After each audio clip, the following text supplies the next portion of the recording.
following is a Dowling Catholic Sports presentation on Iowa Catholic Radio. Our coverage of Dowling Catholic Sports is underwritten by Ashworth Vision Clinic, Construction Professionals, Dental Associates, Mercy One, the Catholic Tuition Organization, Skeffington's Formalware, and Bozen the Florist. Thank you for supporting Iowa Catholic Radio. And good evening and welcome to Valley Stadium in West Des Moines as we get set for Week 8 of the high school football season here on the Iowa Catholic Radio Network. Dowling Catholic and Valley here at Valley Stadium. Dowling fans, if you're arriving tonight, you sit on the east bleachers. That is the visiting bleachers, but Dowling will be the home team as they lease and rent the stadium from Valley. And this year, Dowling Valley, not at Drake, not anywhere else, it's here. And along with Matt Mainring, John Chido's already made his way down on a crisp night to the Dowling sideline. But, Matt, it's Dowling Valley. You got to love this. You get to this point in the season, we played them early so many years in a row, yes. And yes. It was that kind of that first test of the season, and now it's come to this where it's the second to last game the last 2 years, and these two teams are ready, know each other so well. And it's exciting because it's going to be a great football game. Well, it certainly will. John, you've already made your way down to the sidelines. Actually, you're in the end zone, the south end zone, with the camera for huddle that Dowling coaches utilize. You helping those guys out down there tonight, John? Yeah, they need a little help getting set up. Anytime you have John Reinhardt involved, you need some help. But that's why Skig's here, and they got everything working. Everything's going good, and it finally feels like football. And we finally hit the fall mark. Dowling Valley, it's not 100 degrees. It's toward the end of the season. It should be an exciting night. I tell you what, Johnny, you didn't make the trip to Ames with us last week, but Mr. Mannion, when he walked across the field, because we had a lot of time before the game, he was starting to get that old itch back that the coaches had. Now, I'm not saying he would have put shorts on a very cool night last week, but that itch was coming across. It was. You mentioned that. That was.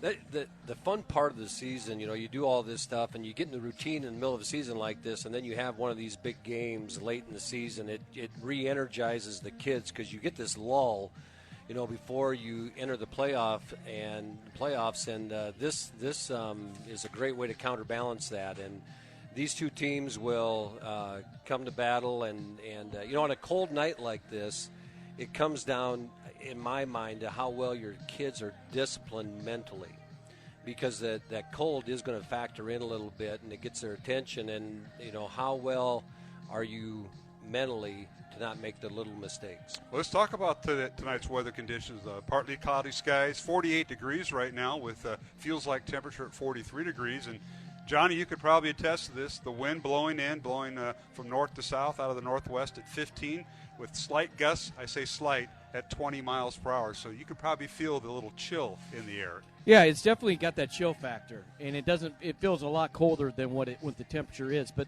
the one thing that's good right now, there is barely any wind blowing. It will gust a little bit at times, but right now it's pretty subtle, which I would imagine as the game picks up, it's going to get a little bit more windy and things like that, which is going to affect the game, like Matt said.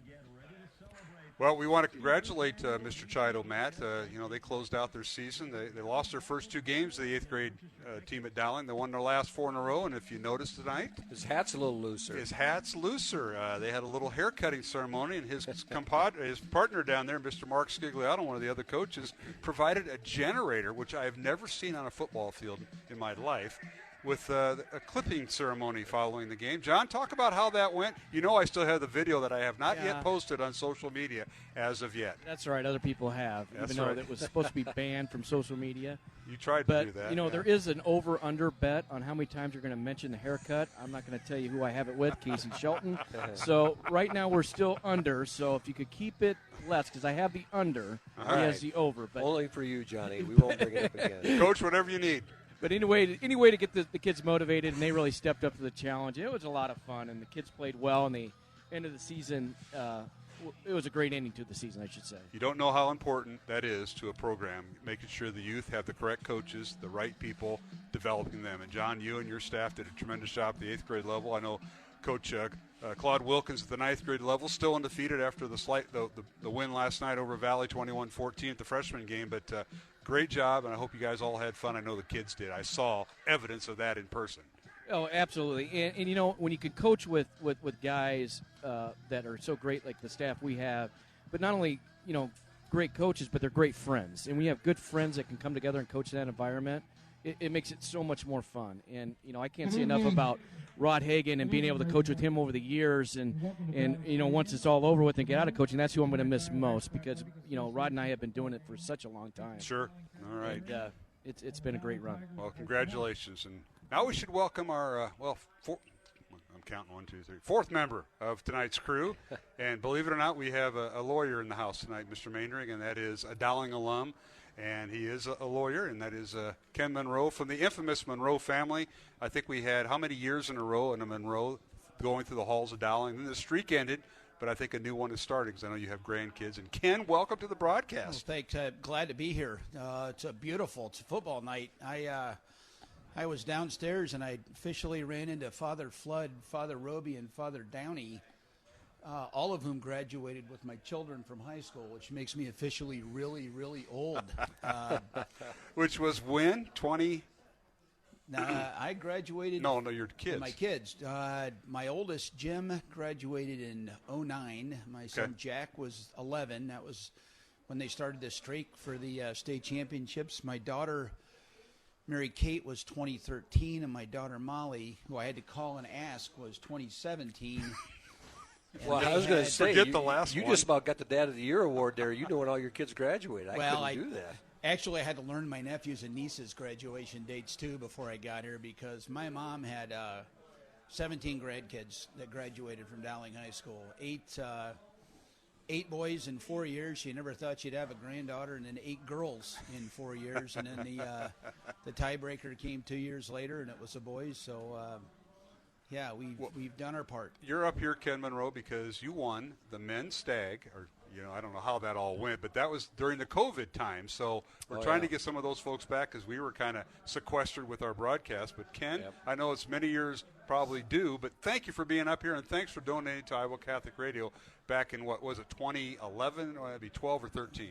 Oh, boy, it wasn't that long. Oh, I'm sorry, 2020. It was about 2 years ago. 2 years ago. 2 years ago. Yeah, 2 years COVID ago. seems like 100 years ago. And 100 years ago and yesterday all at the same time. At the same time, exactly. Well, we appreciate you doing that, and that's why you're here. You're going to tell stories about the Monroes and other folks. Your mom's a tremendous person. I see her Holy Trinity all the time. Pat, and a retired school teacher. My mom retired officially at 84 3 years ago. Holy she taught cow. at Hoover until she was 84 years old.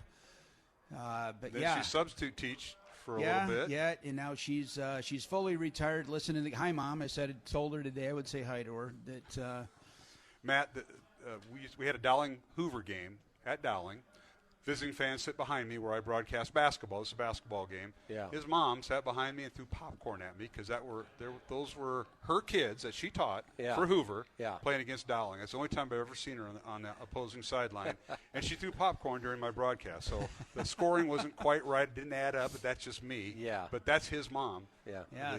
The wonderful Mrs. Pat Monroe. Seven kids and 17 grandkids through Dowling. And then my wife's family, actually, Then their name is? The Maleys, and my wife had 7 nieces that graduated from Dowling at the same period of time we're talking about here. So Got history right here, Matt. Yeah, that's right. That's a lot. All right. My wife's parents and grandparents are Dowling grads, so I think my children are 4th generation at Dowling High School right now. Well, yeah, how many of them you been in court with? Or can I ask as that? Defendants? I'm thinking six that I can think of. We got to move here in the head. pregame show. I got to go to Matt and John here. All right, so Ken Monroe, you're going to hang out all night. It's the best seat in the house. It's perfect. Thanks. Matt, what do we have? The Valley offense against Dowling's defense. This is the first time Valley's going to see the 3-man front for Dowling on defensively. Let's talk about that a little bit. And one of the things, though, is that so many teams run that odd front anymore that by the time you get this deep in the season, enough teams have seen it. The interesting thing about this game is the Provenza kid at quarterback. He's probably the first quarterback we've really faced this year that is as much of a running threat as he is a passing threat. And, their second leading rusher, he's rushed for, I think, 293 yards. He's actually rushed for more touchdowns, 8, than he's thrown passes for, 5 TDs on point interceptions. So he's a threat. And I think, the big thing for the Dowling defense is going to be stop the run and keep him in the pocket. Don't let him get outside the pocket and be a threat running or throwing the football. I think that'll be the key, and not let anybody get behind him, of course. So, that front three is going to get challenged tonight. Hagan and company across that front, Hikus and Rumley, they're going to have their hands full in keeping him contained. And we'll see Peyton Johnson, Tommy Keipel, and Tony Fatino all in the mix. Those are the front three, actually the front six as they rotate them in. Yep. Let's go down to John Chido. Johnny, Dowling's offense against the Valley defense. Now, new defensive coordinator in the second year, Willie Thornton, used to be the head boys basketball coach at Valley. He has taken over as defensive coordinator. They've got a few different wrinkles, and your thoughts on the Dowling offense against Valley's defense tonight? Yeah, so Valley used to run a 3-3-5 defense until this year. Now they run a 4-2-5 or a 4-4, which, if you know similarities, that's the defense Dowling used to run. So that's a good and bad thing. We know that type of defense, on the other hand, and we've been used to going up against it for so many years, so we know how to attack that. There's a lot of good things you can do there, running and passing the football. However, said that, they have two guys that you have to be kind of cautious of on that defense. One of them is Chase Hutchinson, who's 6'2", 180, outside linebacker who has a knack for the football. He's a former wrestler, aggressive kid, downhill player. The other kid is number 41, Tristan Irvin, is another kid that was injured, and I think you guys were talking about that in the pregame. He has been going through his pregame stuff. He looks like he's going to play. I think he was the leading tackler, as Mark said, and I think he's going to be ready to go for this game. All right, Johnny, thanks for that update. John Chido on the Dowling sideline tonight. Got an early start down there. We're going to take a break, come back with head coach Tom Wilson as our pregame show continues here on Iowa Catholic Radio. We'll be joined by the live stream with CISN at the top of the hour. It's Dowling Valley tonight, Valley Stadium. Mark Hamadale, Matt Mandering, John Chido, and the one and the only Ken Monroe joining us, and we'll be back with head coach Tom Wilson after these messages here on the Iowa Catholic Radio Network.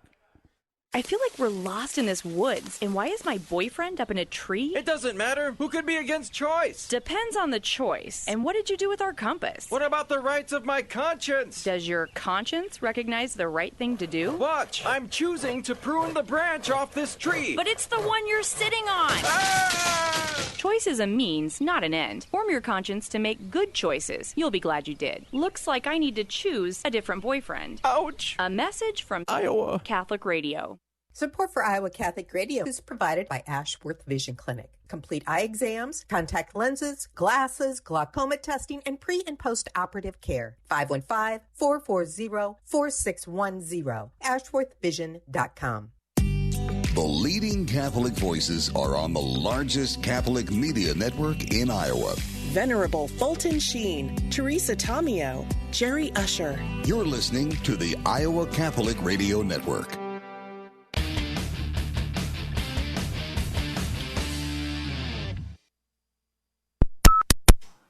And welcome back to the pregame show here on Iowa Catholic Radio. Mark Hamadale now visiting with head coach Tom Wilson of Dowling Catholic, following the Maroons' win last week over Ames, 51-7. Coach, thanks for joining us, and congratulations on the win, and best of luck tonight against Valley. All right, thank you, Mark.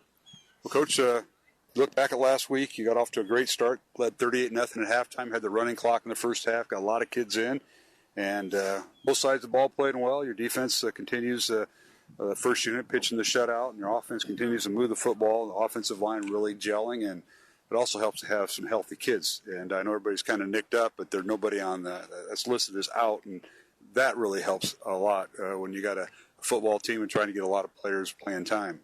Yeah, we're fortunate. We'd still like to have Will Leifker back, but hopefully later on. But we have gotten some other guys healthy, which is certainly nice. And the running clock is a double-edged sword because it starts moving a little fast, and we don't know if we're going to get the ball back. And you try to get kids in on offense, and you think, okay, we'll have time, and you don't have time, and it's kind of a musical chairs in there. But it's nice to be in those situations to where we are trying to get kids in the ball game, so we can get a lot of people playing time, because that means things are going well for us. Well, they certainly did last week, Coach. Going well. Your offense had 3 rushing touchdowns between Rashad Davis and C.J. Phillip, and 3 passing touchdowns between Jackson Smolik and Dante Cataldo came in late. And then This guy named Trey Wilson had a nice punt return. I know he was kind of running like his mom, and I saw that nice return. So Trey Wilson doing a great job for the second time this year, a touchdown pass. So everything clicking, but it all starts up front with your down lineman on defense and your offensive line. Yeah, they did a great job. It's tough to get sacks on that kid because he's getting rid of the ball so quick. But I thought we were applying pressure, making him get the ball out of his hand sooner than what he wanted to. I thought offensively we did some good things in the run, in the pass. We had one called back. It was a long run by Rashad, but I thought special teams wise we did a good thing. And yeah, it's nice for Trey to get a touchdown, but honestly the blocking was fantastic on that play, and certainly made it able for him to get the end zone. And one of the tight ends got involved, Danny Nielsen. I think I'm not sure if Jalen was out for a play. Might have been shaken up, but Danny Nielsen gets a touchdown pass thrown to him. And, if you're a backup tight end where you're usually used as a blocker, that's pretty big-time stuff. And I know we talked about that with our halftime guest, Mikey McLean, because he scored against Ames last year, and I think it was his lone touchdown. So Danny Nielsen this year. Yeah, it was, and Calvert got one as well, which was awfully nice to see. And really both of them broke tackles and made plays and found themselves in the end zone. So really proud of those kids. And one thing we're seeing, Coach, is field goal kicking, place kicking. Marty Blount coming in. I know Schumacher's back tonight, and that's great, but Marty Blount's done a super job. He and Connor Larson, the two sophomores, kind of handling kicking duties. And we're not talking about kicking field goals and PATs. Those are important. But kicking off, as they've done a lot this year because of the touchdowns you've scored, kicking to certain spots because they don't have legs to get in the end zone unless the wind's blowing right, but they are really pinpointed correctly, and Coach Rami has done a great job with that. Well, both of them are still young. Marty's got most of the action and in Shu's absence, and really has done a nice job. Kicked a couple field goals, dependable on extra points, and is placing the ball where we want. And, Connor Larson, I think he's done a nice job, and he continues to gain experience throughout the course of the year. And as you mentioned, working with Rame, I think all of them have gotten better. So like their progress, glad to have Shu back, but that goes well, and we'll see what happens moving forward. All right, final thoughts in this segment, Coach. Your defense set up 3 touchdowns. I mean, interceptions by Jake Anderson, Manhattan, and Noah Seamer set up touchdowns or points for you, and that's always the case with Dowling, and taking advantage of that. It's one thing to force turnover, but you want to be able to capitalize, and that's something that happened last week. A young man who's going to throw for over 30 touchdowns this year, the Ames quarterback, Saucer, you picked him off 3 times to his 1 touchdown. Yeah, I thought we did a nice job against him, and you're right. It's complementary football, and the defense set things up for us, and so did our special teams by recovering a fumble there, and it made life a lot easier for us. But our defense continues to evolve and do a good job. And Coach, final thought, what's your thoughts on when you watch film? Who are some of the kids maybe not gotten mentioned on the radio or on the broadcast last week? Some of the kids behind the scenes that you saw on tape that performed. Yeah, it's really kind of nice to see kids like, Fatino continue to make progress. Lucas Gigliano continue to make progress. And, offensive linemen like Danny Frazier, Isaiah Seymour, that come in and get some playing time and have been working all year and really have done a good job. So really proud of the fact that, they've continued to stick with it and get better. Ian Middleton, a freshman, got a few carries in there, and which was nice to see, and he'll be a good one in the future. Again, visit with head coach Tom Wilson before tonight's game. It's Dowling and Valley tonight here at Valley Stadium. If you're coming to the game, Dowling fans are sitting on the visitor side, the east side of the stadium. Mark Hemmerdale joined by head coach Tom Wilson. We'll take a break and come back, talk with more about tonight's game, Dowling Valley, here on Iowa Catholic Radio.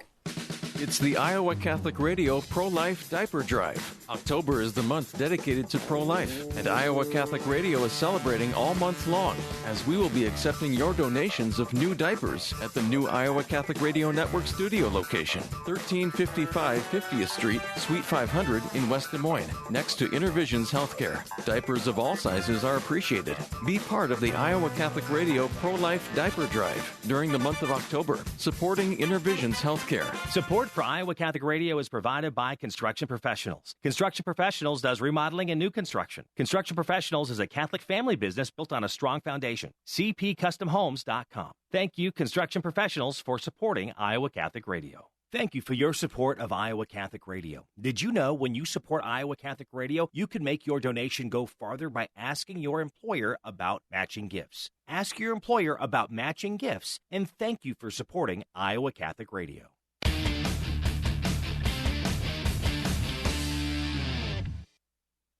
To the pregame show here on Iowa Catholic Radio. It's Dowling and Valley tonight here at Valley Stadium. Mark Amadale. Continue my conversation with head coach Tom Wilson as the Maroons take on Valley for the first time during the regular season. Coach, it's that Dowling Valley week.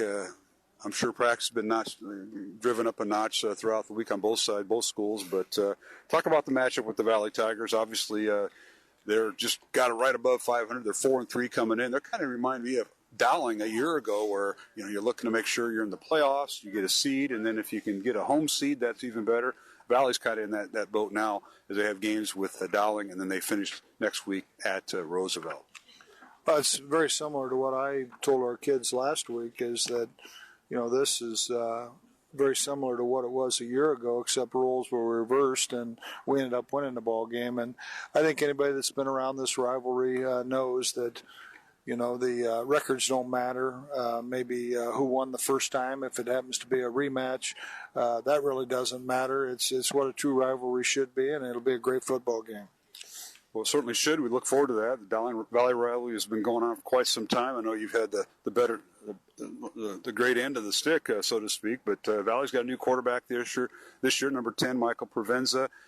Darius Mason, long line of the Mason boys going through Valley. They're a sophomore at running back. He's kind of a bigger running back, maybe more sort of a fullback, but he's back there. And then Aiden Price, one of the top receivers. We saw him last year. Outstanding athlete. We've seen him in basketball too.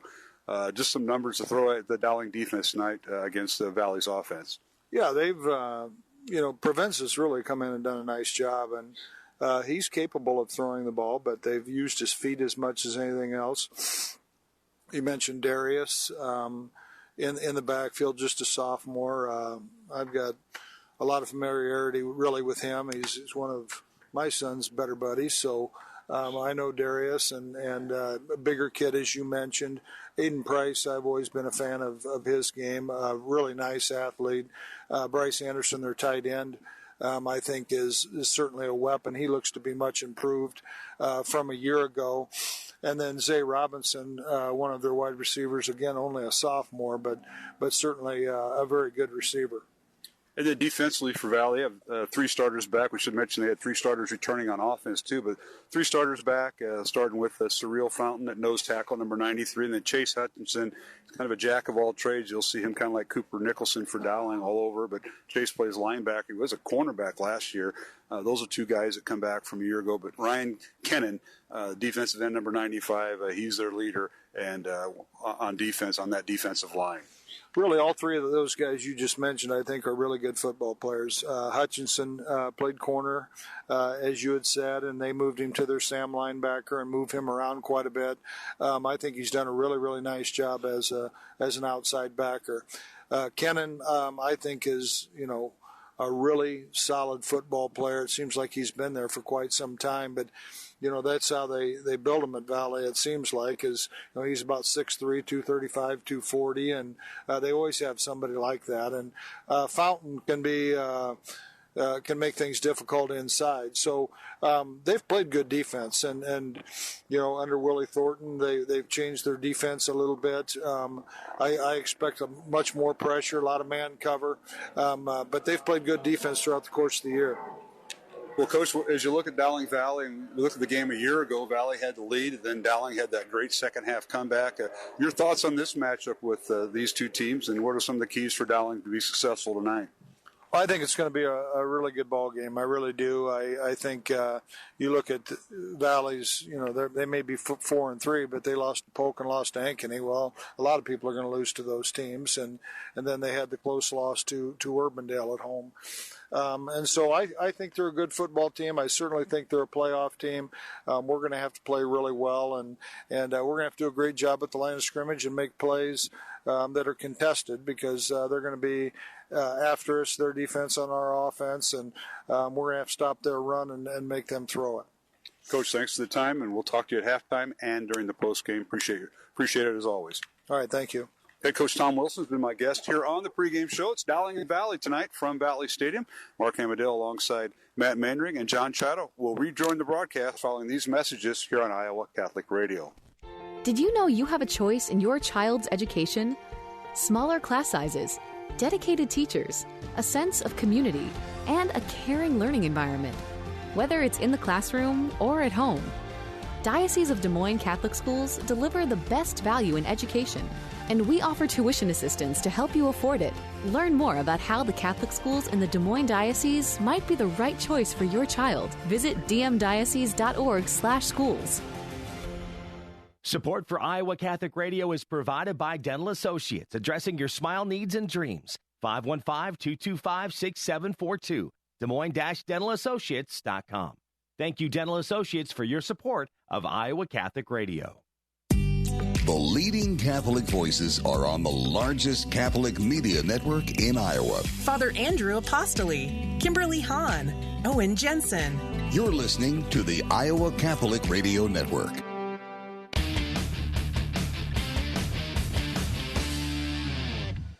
Welcome back to Valley Stadium here in West Des Moines, alongside Matt Mandring, Mark Hamadale, John Chato, who's already made his way down to the field as the rain has held off. Fell a few sprinkles here earlier, Matt, but it's just a cool, crisp night. Temperatures in the upper 40s, a little bit of wind, and it's high school football, and there are coaches out there coaching in shorts. I just want to point that out. Yeah, there's a few.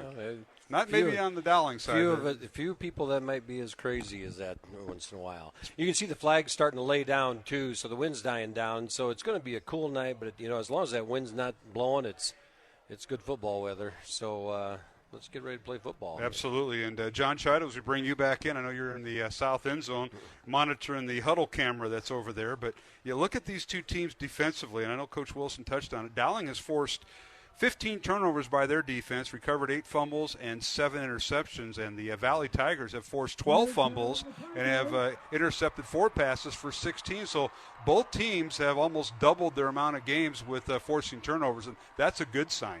Yeah, it is a really good sign if you're a football coach of both teams there. Yeah, having that asset, because defense wins championships. I mean, any defensive coach is going to say that, and that's what keeps you in games and gives the positions. And any time that you have that many takeaways and you're plus in that category, 9 out of 10 times you're going to win those ball games. Yeah, no question about it. Just a little fun fact that I happened to uncover there, Mr. Mandring, is we welcome our CISN audience in tonight, CISN.TV. So now we are simulcasting Iowa Catholic Radio with the CISN folks as we live stream to a pretty good audience tonight. It's always well attended. And Mark Hamadale, Matt Mandring up here in the press box, John Chato on the Dowling sideline. It is Dowling's home game, even though they're on the visiting side and wearing their home maroon uniforms. And we have a special guest up here, Mr. Ken Monroe, who won the men's stag that Iowa Catholic Radio puts on once a year. And you're one of those COVID winners that we're bringing back after a few years. We didn't forget about you, or you didn't forget about us. Well, no, I didn't forget about you.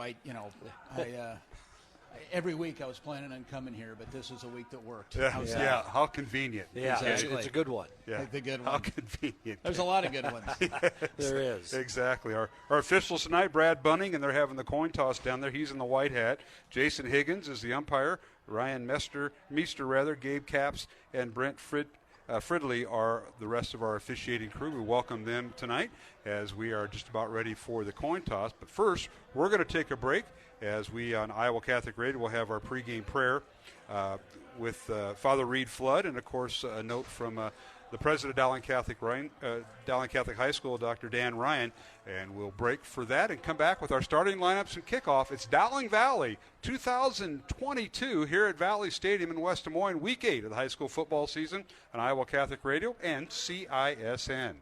Hi, this is Dr. Dan Ryan, president of Dowling Catholic High School. Welcome to another season of exciting Dowling High School football. We are proud to be partners with Iowa Catholic Radio, not only broadcasting football, but also being partners in preparing Christ-centered leaders for life. Go Maroons. Hello, my name is Father Reed Flood. Let us pray together for the coaches, players, and trainers for this athletic competition this evening. In the name of the Father, and of the Son, and of the Holy Spirit, amen. Heavenly Father, we thank you for all your gifts. We ask that you bless all those involved in this athletic competition this evening. We ask that you keep them safe, and that they show good sportsmanship. We ask this through Christ our Lord. Amen. Listener-supported Iowa Catholic Radio, 1150 AM KWKY Des Moines, 94.5 FM K233BT Des Moines, 88.5 FM KIHS Adel. Online anytime at iowacatholicradio.com.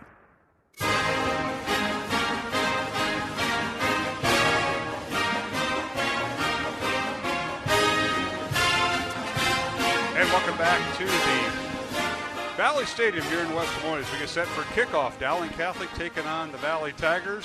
The Battle of West Des Moines. And you look back in the last several years with this series, Matt Mandring, Dowling has won 11 of the last 15 contests they've met, 5 of the last 6 games. And the Maroons have actually won statistically 4 in a row, but 3 of those were actual games. One was the forfeit because of the Valley with during COVID. But none of these teams have ever won more than 3 in a row against each other. The series goes back before Monroe and I were born, Matt. Yeah, so it's an interesting night. You know, Dowling, you look at the records, and last year Dowling had the record in reverse coming into this game, and so it'll be interesting to see. Tonight, it's a Maroon out for Marshall McManus, a senior. Would have been a senior this year in the class of 23 that passed away last May. So kids are all in Maroon tonight. All right, the kickoff is underway as we are underway. The return by Jake Anderson, a good job in coverage by the Valley special teams. We think of that open field tackle there, Mr. Monroe. I know it was a Valley Tiger, but you got to give props. Good position, nice hit. Good wrap. Yep, good tackle. Spoken like a well coached. Yeah, wait a second. You used to coach. My gosh, I forgot about that. All right, first down now, Dowling, as the Maroons take over. 1st and 10 on their own 17-yard line. Dowling going right to left, south to north, into the wind, about 10 to 15 miles an hour out of the north on a chilly night. Temperature in the upper 40s. As Dowling now with 2 receivers on each side of the formation, they'll put a man in motion, and that is number 80, Hank Brown. The quarterback is Jackson Smolik. Smolik looks left, fires left. The pass is caught and out of bounds across the 20 up near the 21-yard line is the receiver that time, Bo Gamble. Bo Gamble into quick out. So Dowling starts on the first snap, goes empty, and sends the guy in motion and then clears out. They run Nicholson deep, and Bo Gamble runs underneath and makes the easy throw from Smolik, and they move the stick a little bit. Gain of 4. It'll be 2nd down and 6 for Dowling Catholic. The Maroons will go to one back offense. They send a man in motion. That's their starting tailback, Phillip. C.J. Phillip goes in motion left to right. Handoff for Rashad Davis. As both tailbacks in there. Rashad is up near a first down. I believe he's got the first down. It's depending on where they spot it across the 27-yard line. So the Maroons right up the gut over their offensive line. Let's introduce them tonight. The left tackle is Kyle Rockers for Dowling, a junior. Cade Batterton, number 64, is a senior. Max Shelton for the Maroons is 57, and he is a junior. Nate Agos, the right guard, number 50, a junior. And George Nahas, number 77, a senior. Tight ends are Jalen Thompson, number 88, and Danny Nielsen, number 81. Dowling quarterback is Jackson Smolik. We'll see C.J. Phillip, number 30, and also Rashad Davis back there in a first down from the 28-yard line and right into a pile of white shirts, and that is the Valley defense. Goes the Dowling tailback that time, Matt. And CJ proved he's not going to be an easy out. He's not the biggest running back in the world, but he ran hard right there and got good yardage. He's 5'10", 185, ran into the line, got stopped, but kept chugging and burned up a couple of yards out of that. Got 2 up to the 30, so it's 2nd down and 8 Maroons. Dowling with 3 receivers left, one to the right. Smolik back to throw. Now dances around the pocket, escapes the tackle, rolls to his right, fires just outside the hash mark. The pass is caught and out of bounds, and that might be Cooper Nicholson with the reception on the far sideline. And it's a first down, Dowling near midfield, and Mr. Monroe, he was scrambling for his life there and found a way to hit the receiver, Cooper Nicholson, for the first time. He made it look easy. He made good movement. We've talked about Jackson Smolik so much this year, how he keeps his shoulders squared to the line of scrimmage and moves around that pocket right there. He got to the numbers on the right side of the field, Nicholson, he threw it out there to him, and Nicholson had to come back to it, but he could read it. And a good pitch and catch between those two. Those two have a little bit of a partnership going. They certainly do. So it's first down Dowling at the 49-yard line of the Maroons. That was a 19-yard pickup. Now the Maroons back on the ground. They give it to Rashad Davis. He gets the handoff. It gets into Valley territory at the Tiger 45-yard line. So a gain of 6 that time for the Maroons. Both times now, Rashad Davis has run off that right edge over Agos and Nejas and just gets those feet. He's got that little dart about him. He's so smooth side to side. Got up in there and got the 6-yard gain and creates 2nd and 4. All right, the Dowling offense will complete that. Cooper Nicholson, number 8, a receiver, along with Hank Brown, number 80. Bo Gamble, number 12, the split end, along with Michael Reichart, number 13. And the quarterback is Jackson Smolik. And the give is to the tailback and getting yardage near a first down as he's brought down across the 40, inside the 40 actually of Valley to the 38-yard line. And Dowling getting pretty good chunks up front with Rockers, Batterton, Shelton, Agos, and Nejas paving the way for that tailback that time, Rashad Davis. Yeah, Correll Fountain, number 93 for the Valley Tigers, got a shoestring right there and was able to trip C.J. Phillip up. Otherwise, that might have been for a few more yards. Check that. It was C.J. Phillip. As Dowling interchanges his tailback. 3 receivers to the left, 1 man in motion, and that is Hunter Crutchlow, number 28. He becomes the halfback to the right. Handoff Phillip. He follows Crutchlow's block, turns the corner, gets inside the 35, bowls his way near the 30-yard line. They're going to stop him short right at the 21-yard line. And that, or rather 31-yard line, gain of 7. So much like that play, Mr. Monroe. Counselor, that was a pretty good move. I thought the Dowling offensive line takes their blocks, keeps their blocks, and just pushes them down the field. No, we didn't get the replay, but I was going to want to give you the replay on TV. You start to see that more and more of these rugby scrums. You know, at the end, and you saw the offensive lineman come in at the end of the pile and give a little push, and 7 yards. That's right. Tailbacks for Dowling, C.J. Phillip, Rashad Davis, Jack Moore also in there, and a handoff once again to Phillip, but he bowls his way for a first down near the 25-yard line. This drive started at the Dowling 17, and here the Maroons are with a first down inside the 25 of Valley. And if there's one thing for Valley that, you know, they're a little bit undersized. I'm not saying they're not athletic up front, but they're a little bit undersized. Kennan at 235, Fountain is a big kid at 265, but Jack Funk plays a tough defensive tackle, but he's only 160 or 185, and Mason Ray weighs in at 200.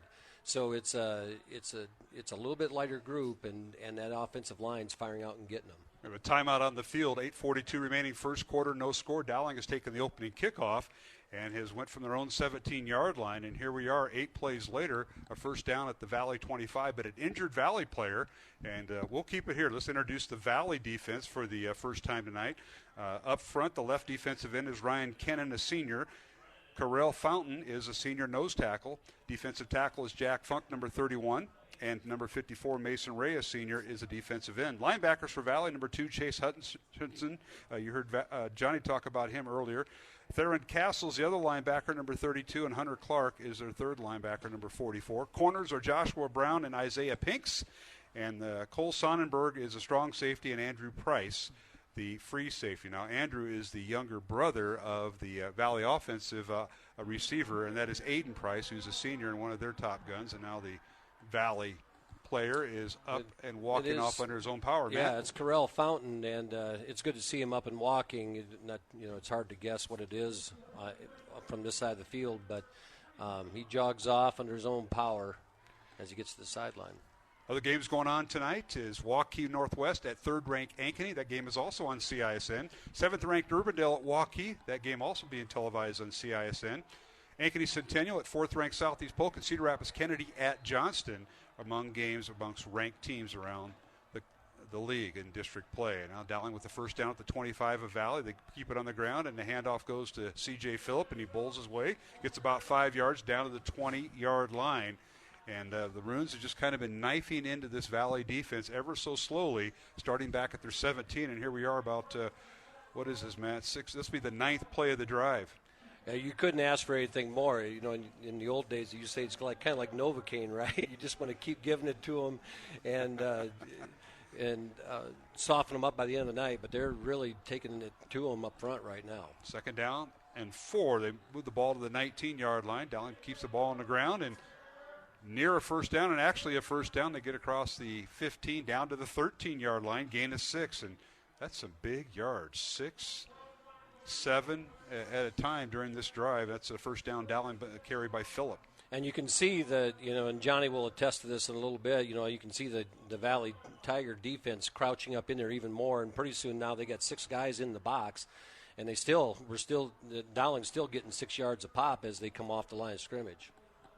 All right, 1st and 10, Dowling, the ball at the Valley 13-yard line. The Maroons with 2 receivers to the left. That's Cooper Nicholson in slot left, and at the bottom of your screen is Bo Gamble. Pistol formation with Phillip, the tailback. He goes right straight over center, puts his head down, gains a couple yards inside the 10, down to the 7-yard line. And that's a big chunk of yards. That's going to be a 6-yard gain down to the Valley 7 for C.J. Phillip. Again, right into the heart of the Valley defense, right over top of Shelton that time and Batterton on the left side. And Phillips is just running hard. CJ's running hard right now. He got hit at the line of scrimmage, bounces off that first initial contact, and falls forward for the other couple yards. So great run by CJ. So it's 2nd down. Dowling at the Valley 7. The Maroons can't get a first down inside the 2. They give this to Phillip. He gets outside inside the 5. Touchdown Maroons. C.J. Phillip on a 7-yard run. A little bit of a twist to the outside. Didn't go over between the tackles. Went outside the tackle. Touchdown Dowling. And the Maroons score 12 plays and 83 yards on their opening drive. And those that are watching on CISN will see it on the replay is Valley blitzed into the middle. And you could see the blitz coming up, and they hit it. And they got the guys pulling on the outside, knocked them out, created a crease, and C.J. ran through it for a touchdown. Big number 75, Kyle Rockers assisting in there. The extra point now is up, and it is good. And Andrew Schumacher makes his debut after sitting out 3 games with an injury. It is good to see him back. And he remains perfect on the year. 7-0 Dowling over Valley alongside Ken Monroe and Matt Maynard here in the press box. Mark Amadale, John Chido on the sideline. We'll hear from him when we come back from this break here on Iowa Catholic Radio and CISN. The 61st Annual Dowling Catholic High School Pancake Breakfast is Sunday, October 23rd from 7:30 until noon at the Iowa State Fairgrounds Varied Industries Building. Enjoy performances from the Dowling High School bands, a giant bounce house for the kids, and an opportunity to win cakes and other treats. Stop by Admissions Avenue to visit with college and university representatives and area parochial schools. Take home some delicious homemade treats and pancake batter for another day. The Dowling campus store will be available for you to update your spirit wear. Learn more at dowlingcatholic.org. A message from Iowa Catholic Radio. Support for Iowa Catholic Radio comes from Mercy One, your expert circle of personalized care for all your health needs. With more care locations than anyone, your best life is their one purpose. Find your doctor at mercy1.org. Have you downloaded the Iowa Catholic Radio app? It's easy through the Apple App Store on iPhone or through Google Play on Android. Search Iowa Catholic Radio and download the app. You can listen to Iowa Catholic Radio Talk or Iowa Catholic Radio Music. Listening to Iowa Catholic Radio is easy.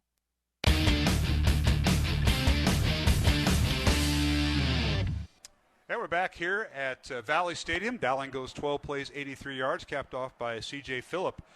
7-yard run. Dowling 7, Valley nothing, as a kickoff by the Maroons, fielded by the Tigers at around the 13-yard line. And on the return, across the 20 and brought down right about the 25 is the kick returner for the Valley Tigers. And we'll go down to the Dowling sideline. That is where John Chido is at, Johnny. Dowling 12 plays, 83 yards in the drive, not one penalty by the offensive line.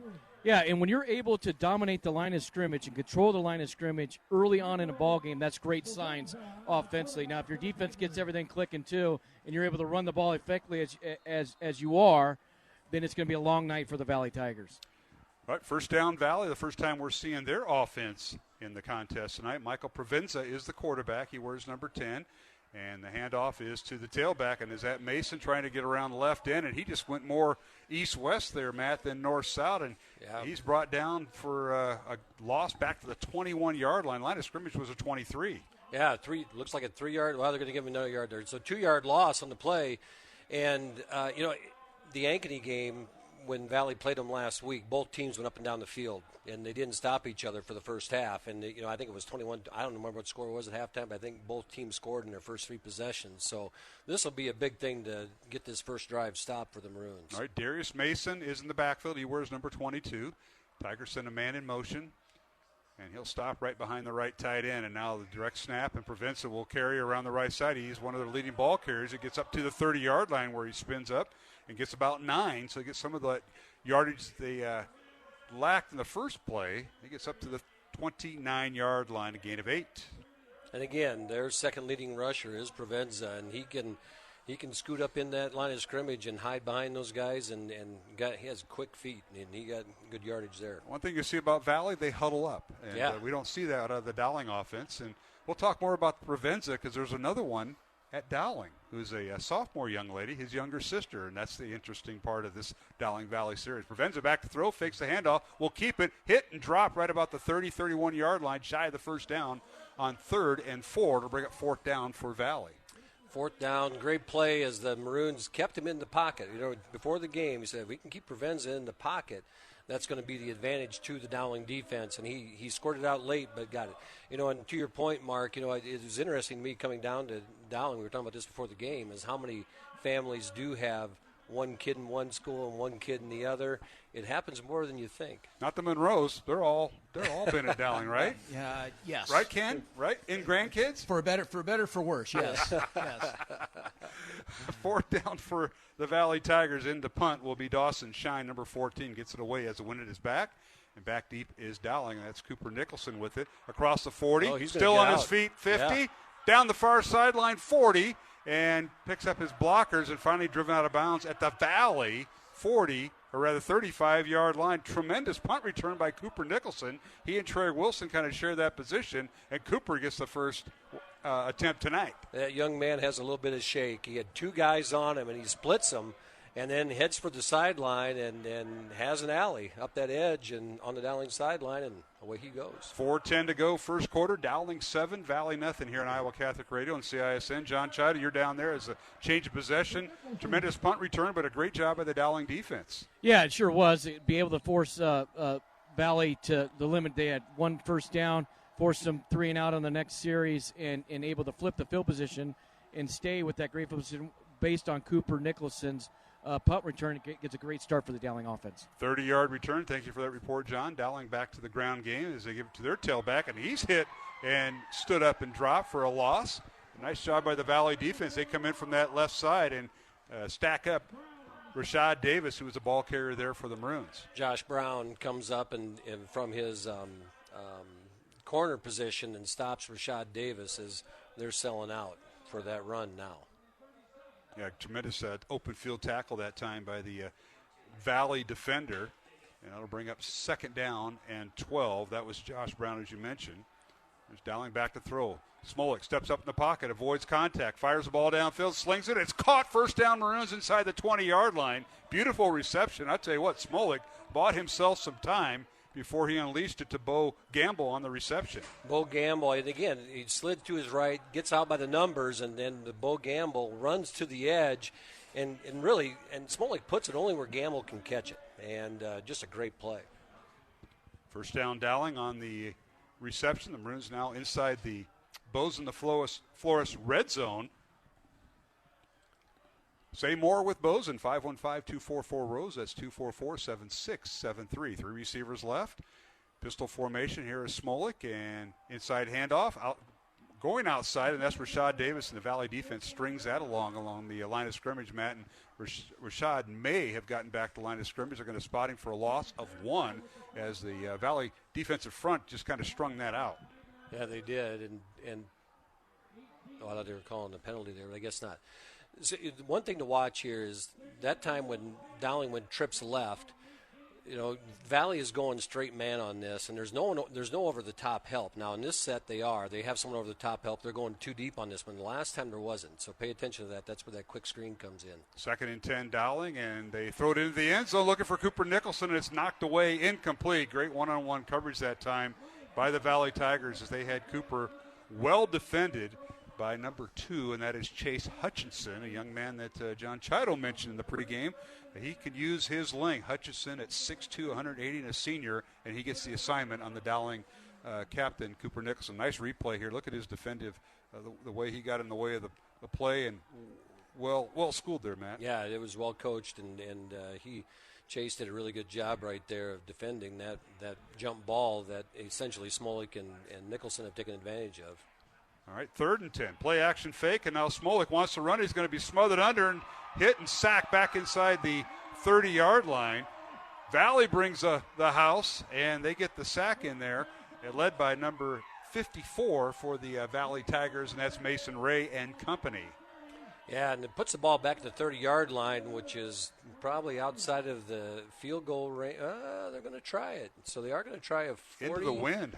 47-yard field goal, middle of the field, and the score is 7-0 Dowling. And so here we go. Schumacher's back and feeling confident. Well, they'll be right between the hashes. But as you see, the wind has died down. The flags aren't moving right now. That's true. So this will be a 47-yard field goal into the north end zone. It's going to be high enough, but off to the right, no good. Might have been just a bit short, and the Valley defense holds, so the Tigers will take over 1st and 10 from their own 20-yard line as the Dowling offense goes 6 plays, and a 47-yard field goal is no good. 7-0 Dowling, 2:25 remaining here in the first quarter. We'll keep it here. Mark Amadale, Matt Mandering, John Chido, Ken Monroe, our special guest for Iowa Catholic Radio tonight. We also want to mention Skeffington's Formal Wear, Catholic Tuition Organization, and Mercy One. And John Chido, come on in. Great job by the Valley defense as Dowling's offense gets stymied in the red zone. And Chase Hutchison with a nice takeaway there as he defended that pass against Cooper Nicholson. Yeah, now with Tristan Irvin back from the injury, you move him back to linebacker, and they can move Chase out to a corner position or safety position where he played a lot last year and able to have that one-on-one coverage with Cooper Nicholson. All right, Valley gets back to the ground game on 1st down from their own 20-yard line. They give it to the tailback, Darius Mason. Mason, a 5'11", 230-pound sophomore, is rushed for 442 yards this year and 4 touchdowns, and he gets a few yards up to about the 3, maybe a 3 or 4 yard gain there, Matt. Yeah, Rumley and Hike has shut him down right here. Now, you just say, well, why did he kick that field goal? In high school football, one of the advantages is you kick that field goal beyond the 20, it goes back to the 20. So there's no penalty really for attempting that. All right, Provenza now will keep the football, and he scrambles up near the 30, and he's got the 1st down. They're going to spot him at the 31-yard line. Again, the second leading ball carrier for the Valley Tigers is their quarterback, Michael Provenza, 6 foot, 170-pound senior, transfer from the East Coast, played a lot of lacrosse out there on the East Coast, but also played football and gained the starting job as he moved in, and he picked up the 1st down, used his feet, and we can see why he's the second leading ball carrier on the team here, Matt. Yeah, he's got quick feet and gets up in that line of scrimmage and runs hard, and so he battled through right there just like you would expect a running back to do. So he picks up 8 yards, 1st down Valley. And we'll get the Valley offensive starters here in a moment. The rest of their offensive line on play action. The pass is thrown out and is caught by Aiden Price. He's got the 1st down the far sideline, knocked out of bounds. And short of midfield, but Price getting loose, and he's the guy they go to. He is the Cooper Nicholson of Valley, and he got an open field and picked up a 1st down. A well-designed play because they had him out there with no coverage, and there was one guy and two Valley receivers, one Dowling defender. We're going to have a face mask on the end of this? Yeah, that's going to tack on some yards. I heard Johnny in the background. So he was out of bounds at the 41-yard line. They're going to tack on 15 more yards. Our official Brad Bunning from Indianola making the call. Mr. Monroe, you got a comment here? Well, I was looking at the replay. That ball might have been tipped. There was a Dowling defensive end. I think he got his fingers on it, but not quite enough. Yeah, they were bringing the blitz from that side of the field, and I think you're right. He did get a finger on that, and the ball wobbled out there. It's probably a good thing it did. Otherwise, it might have went for more yards. Yeah. 14-yard gain, and then tack on 15 more due to the face mask. 1st down Valley, and now they give it to Price on the end around. He's trying to turn the corner. He's hit and dropped at the Dowling 35. Gain of 5 as the line of scrimmage was the Dowling 40. They'll bring up 2nd and 5 Valley as they mount some offense here in their second possession down to the 35-yard line of Dowling. It'll bring up 2nd and 5. They get that wide receiver sweep, bring him in motion, jet sweep it out to the right side, and running out to the numbers, and big nice gain on 1st down for the Tigers. If you join us late, temperature at game time 48 degrees. Feels like temperature at 43 degrees. Northwest winds at 15 miles per hour. That'll be left to right on your screen. And really hasn't been in effect, as you mentioned, Matt, as the sun went down, so did the wind. It's 2nd and 4 for the Valley Tigers from the Dowling 34. Back to throw is Provenza. Now he wants to keep it, and he's hit and stacked up at the Dowling 29. So he'll gain 5, and that's good enough for a first down. Again, it's about keeping him in the pocket. He's not as much of a pocket passer like we've seen from Cole and some of these other quarterbacks this year, and he gets loose and he's dangerous. And right there again, he get first down yardage in a hurry. That's the end of the quarter.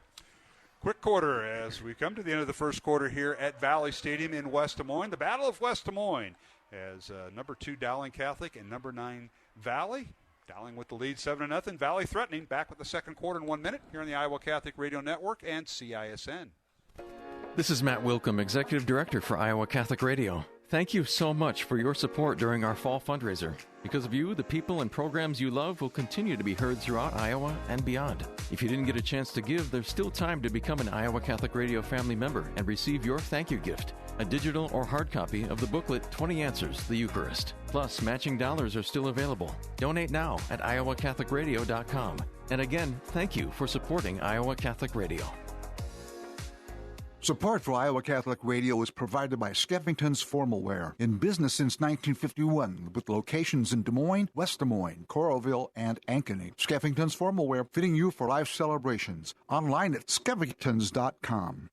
The leading Catholic voices are on the largest Catholic media network in Iowa. Father William Casey, Kristalina Everett, Dr. Greg Popchak. You're listening to the Iowa Catholic Radio Network. Listener-supported Iowa Catholic Radio, 1150 AM KWKY Des Moines, 94.5 FM K233BT Des Moines, 88.5 FM KIHS Adel. Online anytime at iowacatholicradio.com.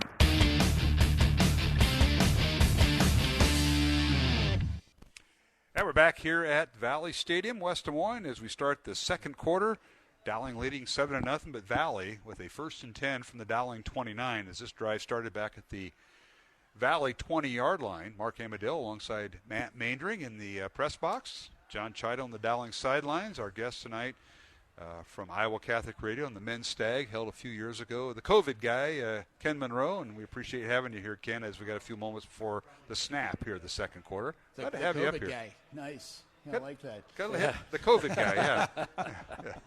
Well, we appreciate your support of Iowa Catholic Radio, as we do all our listeners as we simulcast tonight. Of course, we just had great organization, great group of people. You know a few of them. Oh yeah, you know a few. I do. And you've had a chance to be a part of that stag that happens right after Labor Day. It's the first Wednesday after Labor Day every year. It's a great time for people who haven't been out there. It's a lot of fun. I like the cigars personally. Cigars, beer, and pork chops. The cigars, that's a good one. Yeah. I like the chops. That's right. Mr. Maynard's been known to attend. All right, we're underway here in the second quarter. Valley with the first down at the Dowling 29. Provenza back to throw. Michael looks left, throws left towards the end zone, looking for Price. It's caught inside the 5, and he's wrestled out of bounds at the 5-yard line by Dowling Catholic's Matthew Hanton. But first and goal, Valley at the 5 of Dowling, and that goes for 24 yards and a Valley first down to start the second quarter, Matt. Yeah, Provenza had a clean pocket right there and was able to take his time and throw it out there to Price, and Hanton was a step off, and Price makes a great catch and a great throw by Provenza and puts him right in the heart of the, now at the 5-yard line, left hash, trailing by 7. It's goal to goal, a 24-yard catch by Aiden Price from quarterback Michael Provenza. And now here's the snap. Provenza will keep it, and he's stacked up before he could get back to the line of scrimmage. He may have lost a half a yard. They're going to say he got to the line of scrimmage. So it'll be second and goal from the 5, and the Dowling defense up front came to play. And let's introduce them tonight. Carson Hagan, Ralston Rumley, Cody Hikus up front. Linebackers are Matt Hanton, Dylan Manning, Jimmy Wanick, Joe Hughes, and Braden Pearson. Cornerbacks are Jake Anderson and Jared Rickey. And the free safety is Justice Williams. And, of course, the Maroons and Jay Campbell. They'll interchange those. We'll see several groupings out there. They like to interchange their defense. Seeing Provenza run down here is not a surprise. He's their leading rushing touchdown guy. He has 8 touchdowns on the year. All right, the give is to Mason, and he's stacked up at the 5. He can't get anything going, so it'll bring up third and goal Valley as they try to get it done through the ground. They can't do it. 3rd and goal at the 5 of Dowling for the Valley Tigers. Coming up and laying a nice hit out there was Jared Rickey as they ran to his side, and he was able to come up and meet the running back, Mason, at the same time as the ball got there, and a no-gain yard loss. What did you have there? No gain. No gain. Well, they did move it back to the 6, so it is a yard loss, Mike. You are right, Mr. Maindring. Up front for Valley, left tackle is Owen Westermeyer, number 56. Derek Ellens is the left guard, number 53. The center is Spencer George. Jacob Moeller, the right guard. And now here's a quick pass in the end zone to Price. Incomplete. He overthrew him, did quarterback Michael Provenza. The right tackle is Braylon Jenkins for Valley. And the tight ends are Bryce Anderson, number 88, and A.J. Crownover, number 81. And that'll bring up 4th down, and Valley will send in their kicking unit. First big decision for Coach Joensen tonight, and brings out the field goal unit to get some points on the board. So that'll be Dawson Stein attempting a 23-yard field goal attempt from the left hash and towards the north end zone. Ball down, kick is high enough, and it goes right through. And Valley is on the board with 10:22 remaining. Second quarter, Dowling 7, Valley 3, here on Iowa Catholic Radio and Central Iowa Sports Network. Did you know you have a choice in your child's education? Smaller class sizes, dedicated teachers, a sense of community, and a caring learning environment, whether it's in the classroom or at home. Diocese of Des Moines Catholic Schools deliver the best value in education, and we offer tuition assistance to help you afford it. Learn more about how the Catholic schools in the Des Moines Diocese might be the right choice for your child. Visit dmdiocese.org/schools. Support for Iowa Catholic Radio is provided by CTO. Your support has helped thousands of students attend our Catholic schools. CTOiowa.org. At CTO, the bottom line, it's for the kids and their future. Iowa Catholic Radio is now available on your smart speaker. Step 1, say, Alexa, enable the Iowa Catholic Radio skill. Or enable it through your Alexa app. Step 2, say, Alexa, open Iowa Catholic Radio. Now enjoy listening to Iowa Catholic Radio through your smart speaker.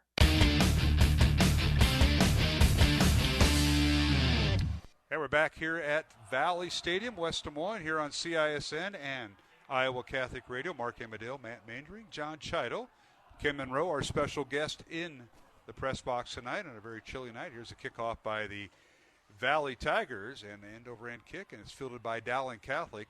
And on the return for the Maroons, that's Jake Anderson once again. It gets across the 25 and finally wrestled down at the 27-yard line, and that is where Maroons will start their offense 1st and 10. Dowling 7, Valley 3. Let's go down the Dowling sideline. Across the field is where John Chido is at. Johnny? That was a nice drive by the Valley Tigers offense, and in a lot of short passes, a lot of short runs, and they hit that big pass to Robinson in the corner, got him inside the red zone, and then they weren't able to convert the first down. But it's nice for Valley to get 3 points on the board in that drive. Yeah, it certainly is. They came up with points, and as you mentioned, Matt, Coach Swenson decided on 3rd and 4th and goal from the 6-yard line to kick the field goal. Early in the game, you got to take the points. There's no doubt about it. First down, Maroons from their own 28-yard line, 10:14 remaining. Here in the second quarter, back to throw is Smolik, fires the ball out, caught by Cooper Nicholson, and he's across the 45 and finally pushed out of bounds right around the 46-yard line. He got a couple yards after the catch, but a Dowling first down, and there, I'll tell you what, we're seeing Aiden Price for Valley and Cooper Nicholson for Dowling. The receivers getting involved a lot. They make that look so easy, the two of them. As we said, the chemistry between the two of them at this point in the season is just outstanding. And he's throwing that ball before Cooper Nicholson is looking. And Cooper Nicholson turns, the ball's there, and it's a big pickup for the Maroons. 18-yard reception, first down Dowling from their own 46-yard line. Dowling with 3 receivers to the right. Tight end is on the left, and Smolik, inside handoff, and that is C.J. Phillip. Turned the corner, down the far sideline. He's going to go. He's going to go. 54-yard touchdown run for C.J. Phillip, and there was no safety there unless he got bit inside. Touchdown Maroons. And how about that on the second play of the possession? I was looking for a flag, but it's a shoe. And so there's a shoe out there. You see C.J. Phillip, if you're watching this on CSN, they ran this play out to the left side, and they run it out there, and they have 2 guys there, and he's just patient behind the blockers. Stutter steps for a little bit, and then there's no one there. And he's gone. And Valley did not have an angle on him as their safety was back there, and I thought he would do it. And now Schumacher in for the extra point for the Maroons, and the kick is up and good. So it's Dowling 14-3 over Valley. 9.5 minutes left to go. Second quarter from Valley Stadium. We'll return after these messages on CISN and Iowa Catholic Radio. This is the Young Catholic Minute. Why can't gay people get married? Because the Word was made flesh and dwelt among us. We have to deal with the fact that all of creation is meant to lead us to God, so much so that He came down from heaven, became man, and gave up His life to bring us to Him in love. And while our culture gets it confused, we understand that our bodies are united with our souls, and so our love will always be expressed in and through our bodies. When we love in a sexual way, the characteristics of true love, a free, total, faithful, fruitful gift of self, are bodily realities that we must hold to. In a homosexual relationship, love can't be total or fruitful. The two can't become one flesh, nor be fruitful and multiply. Their very person, their body, prevents it. This doesn't mean that there aren't elements of true love in that relationship. There could be a deep, caring, self-sacrificing friendship, but if it becomes sexualized, their bodies have stopped telling the truth and have started living a lie. For more, youtube.com/youngcatholic.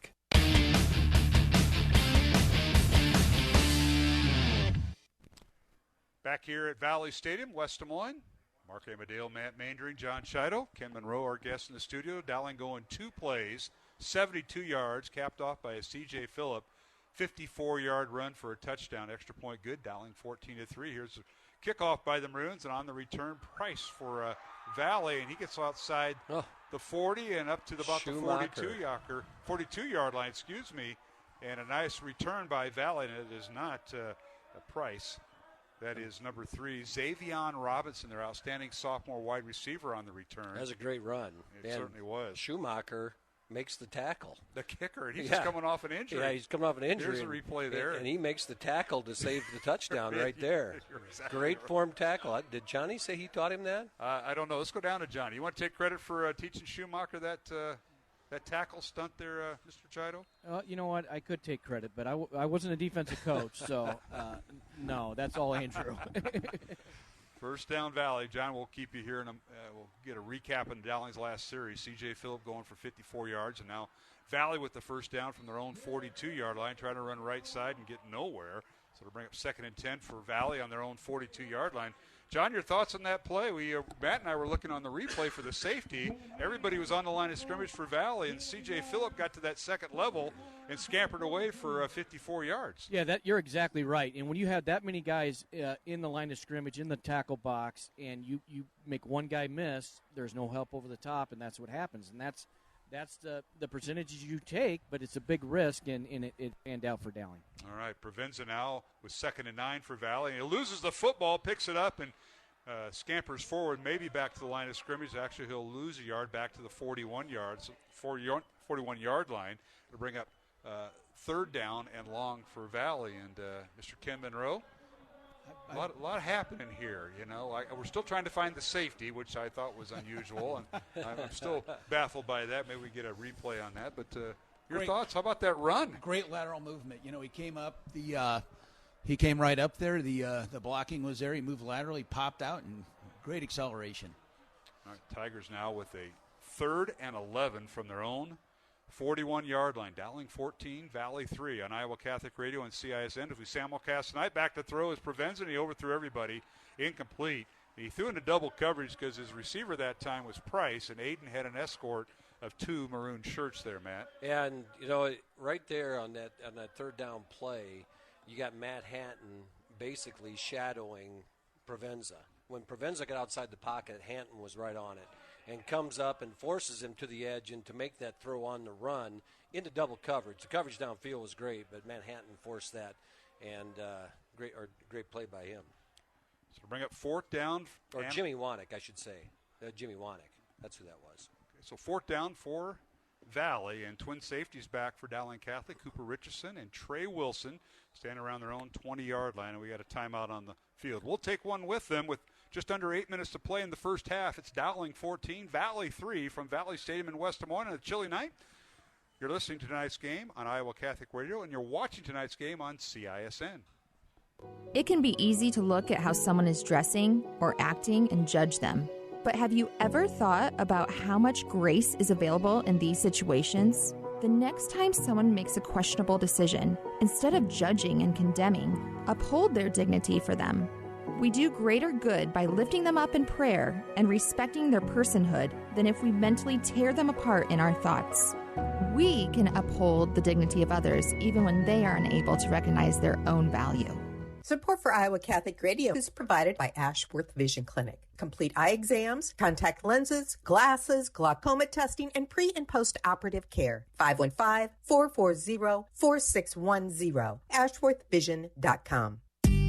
The leading Catholic voices are on the largest Catholic media network in Iowa. Father Joseph Mary, Dan and Stephanie Burke, Bear Wozniak. You're listening to the Iowa Catholic Radio Network.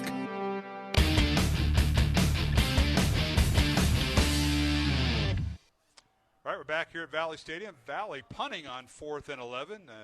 Punter goes down and nothing called as a fair catch signal for by Dowling and Cooper Nicholson. So the Maroons will take over 1st and 10 from their own 28-yard line as Dowling leads Valley 14-3 with 7:51 remaining here in the second quarter. Let's go down to John Chido. He's our sideline guy tonight. A very chilly night, but on the Dowling sideline. Johnny, give us an update. Well, I got to thank John Reinhardt and Mark Scigliano because I'm standing in front of a screen here, and it makes the game so much viewable from this end zone. It's been fantastic. Wait a second. You have replay down there, too? Oh, it's fantastic. And let me tell you, the read option play by the Provenza caused that, that the fumble there that put him behind the chains. And then, like like Matt mentioned, Wanik with when Provenza rolled out, being able to spy and be able to, he had to throw it earlier than he wanted to into double coverage because Robinson had a break on that ball. If he had a little bit more time, he might have had some space there. All right, Smolik back to throw, firing downfield, and the pass is incomplete. He overthrew Bo Gamble.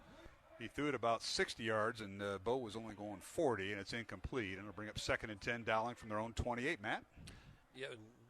Coach Wilson right there decided he wanted to take a shot. He did. And that's it's a great time to take a shot. You've got them. This is a big series for the Valley defense to keep them in the ball game here because if Dowling is able to go down and score, all of a sudden you're looking at a pretty big deficit. All right, to bring up 2nd and 10. Mr. Monroe, you going to interject something you saw on TV film? We got all these replay booths here, down the field and up here. I'm mesmerized. All right, read option. They give it to the tailback. That's Rashad Davis. Scampers across the 30 up near the 32 or 3 yard line. Gain of 5. It'll bring up 3rd and 5 for the Maroons and Rashad Davis. And, of course, if you're not used to watching or following Dowling football, the Maroons utilize both their tailbacks, and that's Rashad Davis, the sophomore, and C.J. Phillip, the junior. Yes, they're both back for another year, and if they've both been relatively healthy. Rashad missed a game due to an injury after the Iowa City High game, but he is back at full strength. So nice run by Rashad. It'll bring up 3rd and 5 Dowling from their own 33-yard line, and the Maroons will spread Valley's defense. 5 receivers, no backs. Back to throw is Smolik. Angles it downfield. The pass is caught at the 40-yard line by the big tight end, Jalen Thompson. I was just going to mention we haven't heard from Jalen tonight, whether it's a tight end sweep or a catch, and that time over-the-shoulder catch, first down at the Valley 31. That's a great catch right there by Jalen Thompson. That big fella, he caught the ball over the inside, the outside shoulder, which is hard because it's between him. It was thrown between him and the sideline. He's catching it on the number. And what a big play for the Maroons right there. 36-yard reception by Jalen Thompson, Dowling 6'4", 235-pound senior tight end. You know a few tight ends there, Mr. Monroe. He caught that right on his fingertips, pulled it right in. That was replay stuff. That was a great catch. All right, we got a timeout on the field. Yeah. I think we can keep it here. We'll keep it here with 6:56 remaining here in the first half. Dowling 14, Valley 3 here on Iowa Catholic Radio. Mark Ambadale, Matt Mandering, John Chido, and our guest tonight is Ken Monroe, part of the men's tag. And there's a catch there, Kenny. Go ahead. Pops it right on his right fingertips, pulls it right in. I want to point something out while we're waiting here. Both my brothers were captains of the Dowling football team, and I I played 4 years. Technically, I still have 3 years of eligibility left. You'll have, I'm to talk almost to the guy, positive. You'll have to talk to the guy to the left. Mr. Maynard can help you with that, yes. But I would say this. Every time I say something, I know they're laughing. I just like to point out, I'm sitting here, you're not. So do or say what you want. Nice statement, Ken. Keep doing that. And Ken and Barney, your phone will blow up. Ken, your phone's going to blow up. I'm just telling you. That was a great one-hand. I mean, I didn't see that until you watched the replay. Jalen goes out there with his right hand, like you said, and he got it with one hand, kind of bobbled it the second, brought it in. Great Let's talk catch. to Johnny. Let's go down to you before this. They snap the ball here. Thompson with his first catch of the night. Fantastic catch, and I'm arguing with Iggs because he thinks he should have used two hands. And I said, there's no way he could get two hands on that football. Skiggs is so fundamental. He's right, but maybe sometimes you don't have that opportunity. First down, Dowling from the 31. Rashad Davis in there. Stop and start, turns the corner, and is run out of bounds inside the 30, and a penalty flag down. They might get a horse collar here. I think maybe we'll have to see. It happened real quick, and we had the Valley team in front of us, but it may have a horse collar. On their sideline, I'm betting holding. And the Dowling offense is going back. So they got out of bounds at the 26-yard line. Gain of 5, and that'll be nullified here on the When you get penalty. close to the sideline, there's a little more for everyone to say. The officials do a great job, but there's a lot of eyes watching the ball there. Tonight's game on Iowa Catholic Radio brought to you in part by Ashworth Vision Clinic, Construction Professionals, and Dental Associates. The Maroons are getting close to the Bows and the Flores red zone. We'll mention that here in a moment as the Maroons are going to be pushed back 10 yards from the spot back to the 38-yard line. Is that the first flag tonight? I believe so. Yeah. So it's first and 17 for Dowling on the holding penalty. 5 receivers, and now a little flanker screen. It's caught at the 35 and getting inside the numbers down to about the 33-yard line is a Dowling receiver that time, Matt. A little flanker screen out there, a little split-in screen, if you will. Yeah, that split-in screen, and the reason they threw it was Valley showed blitz. They had everybody walked up in there and had 6 guys up in the line of scrimmage, then backed out of it. And number 44, Hunter Clark, was one of them up on the line of scrimmage, and then he ran out and made the tackle to prevent a bigger gain. Yeah, Hunter Clark, third in tackles on this Valley defense with 25 on the year. He has 1 interception. Back to throw Smolik, looks right, throws right, fires it out. That's caught by Gamble, and he's run out of bounds right about the 24 of Valley, gain of 9. Yeah, big catch, and he's throwing that ball all the way across the formation. And he's throwing it from the left hash all the way to the sideline. We have a flag on the field, and the Maroons are pointing towards Valley. Yeah, we'll see what this is about. So let's see if we get a call here. Again, the Dowling offense tonight up front. Kyle Rockers, Cade Batterton, left tackle and left guard, respectively.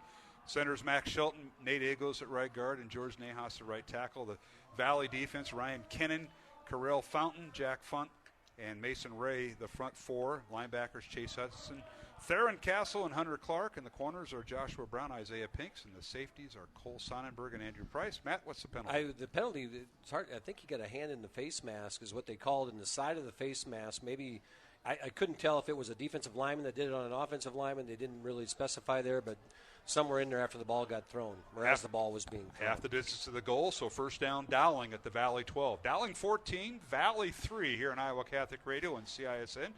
Dowling in the Bows and the Flores red zone. Say more with Bozen online at bozen.com. And now the Maroons keep the ball on the ground, and they push the pile down to the 10-yard line. And tell you what, they got all the big boys in there as Brashad had to find a hole, and it was tough for the little guy to find one, but he got about 2 yards. Rashad's at 5'8", 180 pounds. Runs like the wind. He can scoot inside or he hides behind. You get behind that right side of the line behind Agos and Nahas. Nahas stands 6'4", 275. Easy to hide behind him. He just rides his tail and gets a couple yards. All right, 2 tight ends for the Maroons. 1 back in the backfield. Back to throw Smolik. 2 receivers left. Looks left. Now wants to run. Will run. And pops into the end zone. Man wide open. Touchdown. He threw it at the last minute, and it was caught in the end zone by the Maroons. Touchdown Dowling. And how about that? That's Bo Gamble with the reception. And he almost didn't have enough in the football, Right. but it kept it off the ground, and a touchdown for Dowling. That was a flick of the wrist by Smolik. Smolik at the last second is going to run. He has two defenders in front of him, flicks his wrist and gets rid of the football to gamble in the back of the end zone. Great play. How about that, Mr. Monroe? Great field vision. He knew where he was. He knew where he was with relationship line of scrimmage. Great vision on that. And Schumacher's extra point up and good, and Dowling now extends its lead 21-3 over Valley with 5:17 to go here in the second quarter. And we'll take a timeout along with Matt Mandering, John Chido. I'm Mark Amadale. Ken Monroe in the box with us tonight here on Iowa Catholic Radio and CISN. Iowa Catholic Radio business underwriters provide people with the opportunity to hear the Word of God and grow in their faith each and every day. Our business supporters have helped expand our network, connecting more listeners to Christ. Would your business or organization like to share in this mission? If you own or manage a business, we would like to talk to you about how you can make a positive impact in the state of Iowa and beyond. To learn more about becoming an Iowa Catholic Radio underwriter, contact Deacon Mark 515-223-1150 or visit iowacatholicradio.com. Support for Iowa Catholic Radio is provided by Construction Professionals. Construction Professionals does remodeling and new construction. Construction Professionals is a Catholic family business built on a strong foundation. CPCustomHomes.com. Thank you, Construction Professionals, for supporting Iowa Catholic Radio. Iowa Catholic Radio needs you, whether it's assisting with events, answering the phone, distributing yard signs, or being a parish ambassador. Iowa Catholic Radio depends on you to help connect listeners with Christ. Email contact@iowacatholicradio.com to get involved.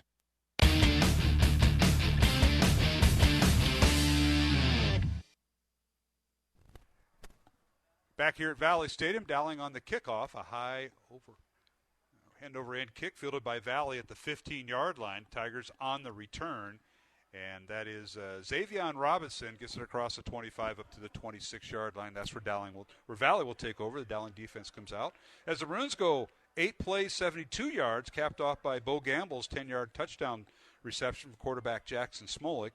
And that is Smolik's first touchdown pass of the night. Dowling leading 21-3. Let's go down to the Dowling sideline. That is where John Chido is at. And Johnny, the Dowling offense taking advantage of a face mask penalty against the Valley defense there to extend the drive. Yeah, Dowling gets held behind the chains there with the holding penalty, and Valley gets the face mask and puts him right back into the under the 12-yard line, 10-yard line. And then how about Bo Gamble coming all the way across the end zone there? That was supposed to be a pick play on the left side, and he just kept going across the formation. All right. Appreciate that report, John. Is on first down. Aiden Price, a little sweep around left end, turns the corner, and check that. It's Xavier Robinson. Yeah. The split end, the sophomore came around, and he gets it from his own 27-yard line and carries it across the 30 up to the 32, gain of 5. So the Tigers aren't running between the tackles, but they're starting to get outside there, Matt. I believe Price had the crackback block on that. It was a good block and sealed off the edge so he could get around the corner.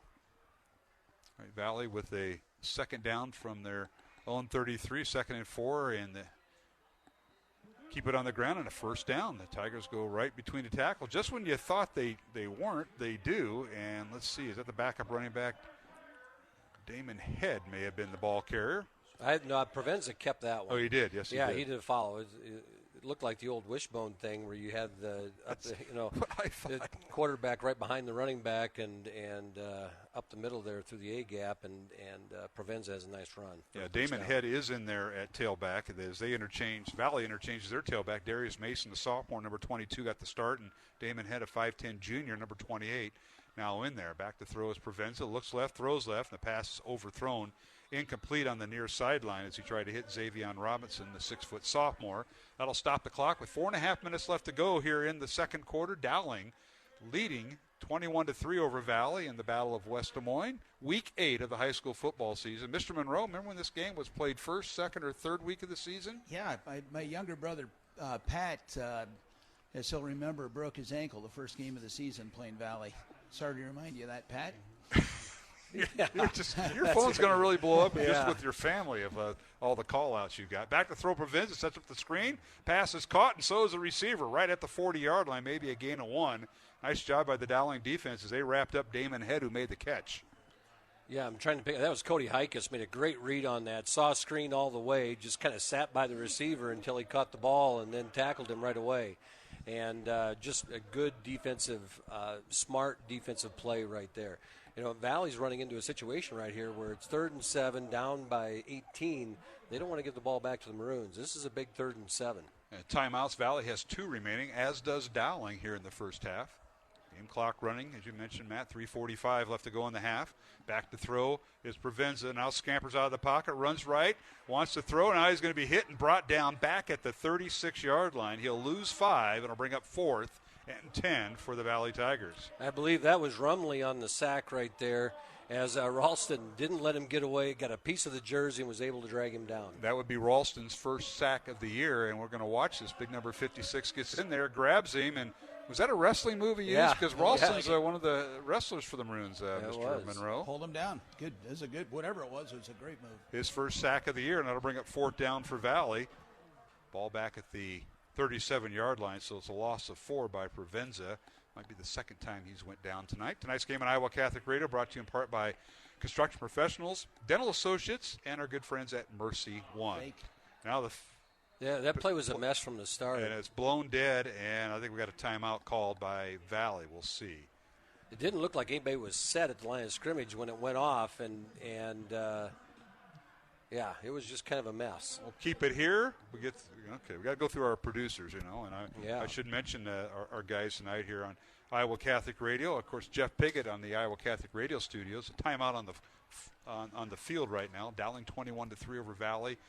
2:53 left to go, second quarter, and I think our CISN crew here tonight, Sean Ingracia, our producer, along with Jose Guzman and A.J. Laporte, our TV guys, providing us all that. And when you were playing, we didn't have this kind of technology, Ken Monroe. I'm just telling you. We had radio, I think, or they had the cans. Barely. The cans in the string. Barely. Matt, I don't. They still. I remember the class of 1981 was voted the best class ever at Dowling High School. There was a trophy there, and I'm wondering if it's still there. Just a shout out. 81. Or the best smelling class. It was one of those two. I don't know if is that etched in something somewhere. We tore those bleachers out a little while back. It might have been. It was the year after Monroe's class. We sure did. Yeah. All right. 4th down for Valley. 4th and 11, and back to punt is Dawson Stein. Good snap, gets it away. High end over kick into the wind, and fielded by Dowling at the 25-yard line with a fair catch by Mr. Trey Wilson. The Maroon offense will start 1st and 10 from their own 25-yard line. 2:47 remaining. Second quarter, Dowling with the lead. 21-3 over Valley. Let's go back down to the Dowling sideline, or is he in the end zone? I don't know where he's at watching. He might be behind the tree down there from the band's prop. Aren't you, Johnny? Where are you at? You see me just kind of peeking behind the tree down here. I see that, I want you to climb that tree, Johnny. Well, I need a big ladder. There's one inside, I think. Yeah. Now, if you remember last time we had CISN here, or we had TV 13 because Keith Murphy and Justin Sorensen are here. You almost got hit by the band, so keep an eye out for Coach Wilson and the band tonight. Yeah, I've had a lot of problems with the band this year. Yeah. I've been run over a couple different times. So. Did you go to USC? Was that USC? No, it was California, wasn't it? Cal game. The Cal band. Cal game, yeah. Cal. We're going to storm the ends from the end zone. Well, Johnny will give us a halftime report from head coach Tom Wilson of Dowling Catholic. Right now, Dowling leading 21-3, and Maroons with a first down from their own 25-yard line. No gain on first down, so it's 2nd and 10 from the 25. I see part of our halftime crew is here.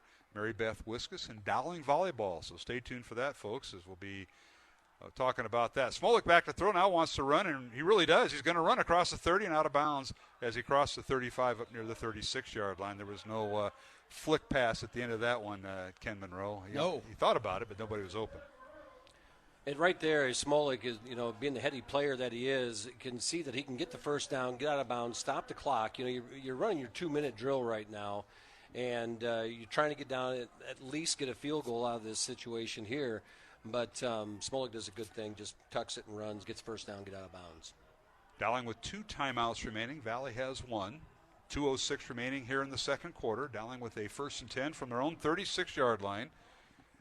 Mark Amadeo, Matt Mandring, and John Shido tonight on a frigid night. Upper 40s is the temperature. The rain is held off. Back to throw Smolik after the bobbles a pass. Pass is caught as he fires it right side to Jalen Thompson at the 46-yard line. A gain of 10 and a first down. Right at the stick. They're going to give that to him. Yep, there they go. They're going to give him the first down, so it stops the clock. That's a quick play. Hardly took any time off the clock. Very efficient. The Maroons keeping those 2 timeouts. They're interchanging personnel. So Maroons will go with 3 receivers. And Thompson, the tight end, is a slot receiver to the left at the top of your screen if you're watching on CISN. Dowling, the home team tonight, wearing their maroon uniforms, white helmets, white pants. Valley, the visiting team, wearing their all whites, helmets, jerseys, and pants. And now they'll reset the play clock here. And we're ready. Our officials, we mentioned them earlier. Brad Bunning from Indianola is our referee. Jason Higgins, Ryan Meester, Gabe Capps, and Brent Fridley are the officials tonight. We welcome them. Back to throw is Smolik. Looks right, throws right, and he passes caught and out of bounds by Dowling Catholic. And that's the first catch tonight for Trey Wilson. Trey Wilson runs a 10-yard comeback and gets 9 out of it. And Valley's playing soft, playing their prevent defense right here. They didn't rush anybody, or they didn't blitz anybody on there. Ran a little stun up front. The offensive line picks it up. Clean pocket for Smolik. Hits Trey on the break. 9 yards. All right, 3 receivers left. 1 to the right. 2nd and 1. Dowling from the 45 of Valley. And now Smolik fires the ball downfield, incomplete. Tried to hit Gamble, and he threw it into coverage that time. Actually, there's 2 receivers in the same area for the Maroons, but it's incomplete. He's leading Gamble. Gamble coming over the middle, right behind the linebackers, in front of the safeties, and Smolik put some zing on that one. He let that one rip, and incomplete over the middle. Now, they only need a yard right here to get the first down, so see what happens here. All right, 3rd and 1 now for Dowling. The Maroons taking their time as they check with their sideline. Dowling does not huddle. Valley still does a traditional huddle on offense, but Dowling does not. They just check the sideline. Here's the snap. Inside handoff for Rashad Davis. Scampers across down to the 40-yard line as he crosses the 35 and picks up the first down. And there's plenty of time left. There's a minute 47. The clock stops while they reset the chains. Dowling had 2 plays called. They're ready to go. They're lined up. All right. And a handoff once again to Rashad Davis, and bowls his way inside the 40 down to the 36-yard line. It'll bring up 2nd down and 6. Game clock at a minute and 30 and winding. Again, they had the 2 plays called. Rashad Davis right over the top of the pile. Gets the good, strong 3-4 yards, and Smolik has the offense ready to go with a minute and 17 left. All right, Dowling goes empty backfield, 3 receivers left, 2 to the right. Smolik back to throw, looks right, throws right, passes caught by Bo Gamble. Reached out, and he's going to score. Touchdown, Bo Gamble from 35 yards out. What a stretch to get this in. Mr. Monroe, I want you to recap this for our viewers, but Bo reached out, grabbed it, not quite a jump stop, and then he changed direction and beat the defensive back. Lightning shot, caught it at his fingertips, totally reverse direction, and this is amazing. Yeah, it was. And he reached out and grabbed it, and it doesn't look as good on the replay as it did live. Yeah, there's one of those times, and it's a great shot of the play on the replay.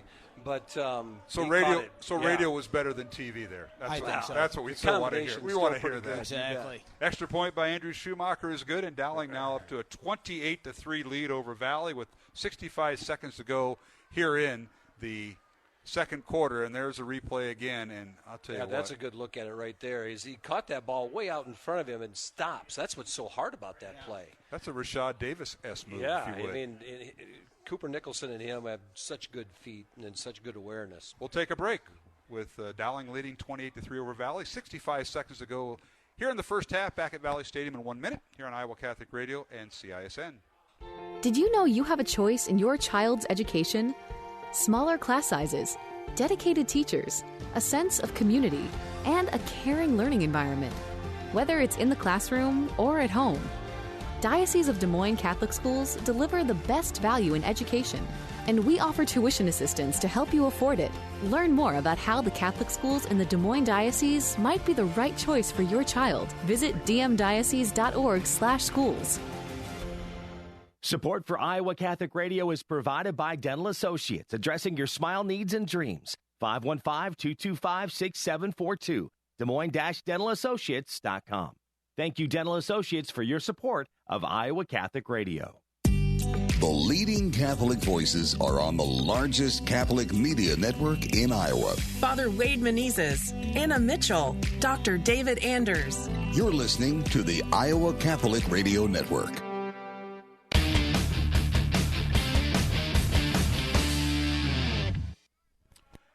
And we're back here at Valley Stadium. The Maroons going 6 plays, 75 yards, capped off by Bo Gamble's second touchdown reception of the night from Jackson Smolik from 36 yards out, and Dowling leading 28-3.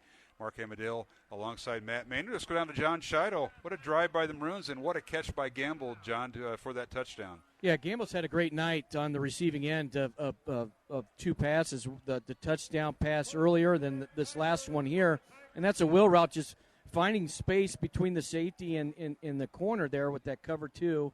And Smolik hit him right in stride, and you guys had a better picture of it. But it was a far sideline. Now I'm standing on the sideline. But it was a great catch by Bo and a great run afterwards as well. All right, thank you, John. John will be catching up with head coach Tom Wilson at halftime when we go to break. Valley now backed up to their own 10-yard line, and Provenza, the quarterback, will keep it.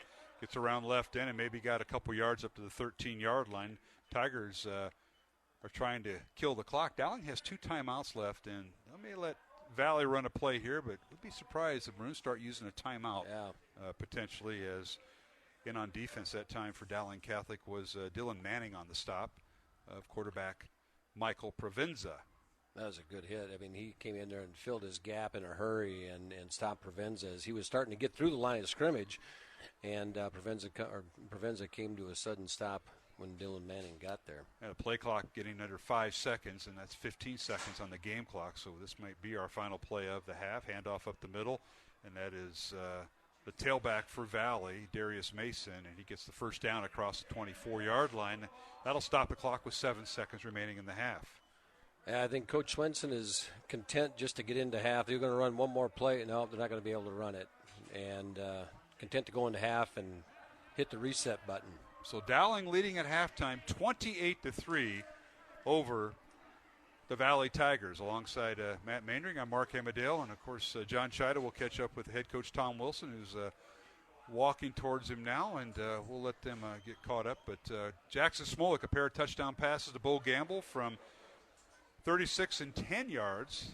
C.J. Phillip, a 54-yard run, and C.J. Phillip, a 7-yard run. So Phillip with a pair of touchdowns, and the field goal by Valley's Dawson Stein from 23 yards out. And Johnny, are you ready with head coach Tom Wilson? Yep. Go ahead, take it away. Coach, great start to a ball game here in the first half. You guys got things clicking on both sides of the ball. Your thoughts? Well, it was we got early momentum, and then we stalled on after Nicholson's punt return, and wish we could have that one back. But kids have done a nice job, but we know what this game is, and we're going to have to come out and play. Thank you for your time, sir. All right, John Shido with head coach Tom Wilson as Dowling with the lead here at halftime, 28-3 over Valley. Let's take a look at the first half numbers before we get set for our halftime guests. Oh, the members of the volleyball team are here. They're taller than me, Matt. I don't understand that. Well, but we're going to visit with them. I'm sure they're having a tremendous year. We're going to talk to Mary Beth Wiskus. 304 yards of total offense tonight for Dowling. 90 for Valley. The Maroons have 177 in the air and 127 on the ground. Valley with 53 yards in the air, 37 on the ground. Both teams penalized twice for 22 yards by Valley, 24 for Dowling. Maroons with 16 first downs, Valley with 7. Provenza, the Valley quarterback, 5 of 8 passing, 53 yards, no touchdowns, no interceptions. Jackson Smolik, 11 out of 14 passing for 177 yards, 2 touchdowns, and no interceptions. Leading ball carrier for Dowling, C.J. Phillip, 10 carries, 101 yards, and 2 touchdowns. Rashad Davis, 8 carries for 26 yards. For Valley, Michael Provenza is their leading ground gainer, 9 carries for 25 yards. Damon Head, 1 carry for 11 yards, and Darius Mason, 4 carries, 1 yard. Leading receiver for Dowling, Bo Gamble, 5 catches, 78 yards, and a pair of touchdowns. Jalen Thompson, 2 catches for 46 yards, and Cooper Nicholson, 3 catches for 44 yards for the Maroons. Trey Wilson, 1 catch for 9 yards. For Valley, Aiden Price, 3 catches, 26 yards. Xavier Robinson, 1 catch for 24 yards, and Damon Head 1 catch for 3 yards. So that's a look at the numbers at halftime. Dowling with 304 yards of total offense, Valley with 90. And we thank Jared Seifert for providing those numbers. We'll take a break, and we come back. We'll have members of the Dowling volleyball team, the Dowling Catholic volleyball team, ranked in the top 5, getting ready for regionals. Their record's 29-9. Did you coach volleyball, Matt? That's the one sport. My wife, not me. Okay. Yeah, well, she's much more knowledgeable about volleyball than me. We know the knowledge is right here. Yeah, I know. Isn't she the department chair in math, too? Well, Mary Beth? We passed the baton for a little bit. Oh, you did? Oh, she retired. not somewhat from the department chair part. Okay, glad. So is it Seifert now, the department head? Not him. I'm guessing. I'll digress. Miss Stodiker. Take a Kelsey 2-minute. Stodiker is the 2-minute. Department chair. I'm glad you clarified that. Well, you get down this rabbit hole all of a sudden. I do, and I got to pull myself out. We're going to take a 2-minute break, so we get reset here in the press box with our halftime guest. Dowling 28, Valley 3. Chilly night here at Valley Stadium. Glad you're aboard here on Iowa Catholic Radio and CISN. Has anyone ever told you to pray about it and left you thinking, okay, but how? First, invite the Holy Spirit to be with you as you talk to God. Think about what is going on in your heart and mind. Be honest. Acknowledge to God what you're thinking, feeling, and desiring, because He wants you, the real you. Then tell Him about what you're experiencing and entrust that to Him. Finally, let the Father love us. Ask yourself, how is God loving me right now? He is loving always. Sometimes we need to stop and think of our blessings, because that is where we can find God. Support for Iowa Catholic Radio comes from Mercy One, your expert circle of personalized care for all your health needs. With more care locations than anyone, your best life is their one purpose. Find your doctor at mercy1.org. Weekdays at 1 p.m., it's Dr. David Anders with Call to Communion. It's a live call-in show for non-Catholics and fallen away Catholics. Called to Communion on the Iowa Catholic Radio Network, connecting listeners with Christ. It's the Iowa Catholic Radio Pro-Life Diaper Drive. October is the month dedicated to pro-life, and Iowa Catholic Radio is celebrating all month long, as we will be accepting your donations of new diapers at the new Iowa Catholic Radio Network studio location, 1355 50th Street, Suite 500 in West Des Moines, next to Intervisions Healthcare. Diapers of all sizes are appreciated. Be part of the Iowa Catholic Radio Pro-Life Diaper Drive during the month of October, supporting Intervisions Healthcare. Support for Iowa Catholic Radio is provided by Skeffington's Formalware, in business since 1951, with locations in Des Moines, West Des Moines, Coralville, and Ankeny. Skeffington's Formalware, fitting you for life celebrations. Online at skeffingtons.com. The leading Catholic voices are on the largest Catholic media network in Iowa. The Miracle Hunter, Michael O'Neill, Lisa Popchak, Father Thomas Loya. You're listening to the Iowa Catholic Radio Network.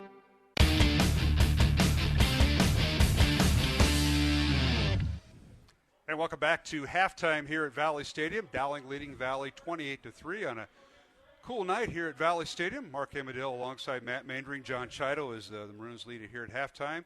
And the guests you see on TV, CISN, are members of the Dowling Catholic volleyball team, including their head coach on the far left, and that is Mary Beth Wiskus. And Mary Beth, who'd you bring tonight with you? I have junior Kenzie Dean and senior Sophia Eibach. Oh, my goodness. And first of all, congratulations. Are you conference champs? The regular season's over right now. We tied for second. We have a great, strong conference in the CIML, but they did a great job this year. Absolutely. And you're 29-9 and ready for the postseason, which begins this week, Mary Beth. Is that right? Yes. Yes. It starts. We have a bye on Tuesday, so we play on Thursday. Okay. So before we get to these two young ladies here, what a season. You won, I think, out of the several tournaments, you won 3 out of 4 or 2 out of 3? 3 out of 5. 3 out of 5. 3 out of 5, awesome. Which is the most any varsity team has done so far. So they're making some history here. I'd say. And, yes. Again, you're currently ranked 4th. The seedings come out Monday. I saw that on the so you're going to find out where your seedings are for the postseason. But you got to get – and girls, Coach had her 400th win this year. She didn't think I'd get that in there, but I did.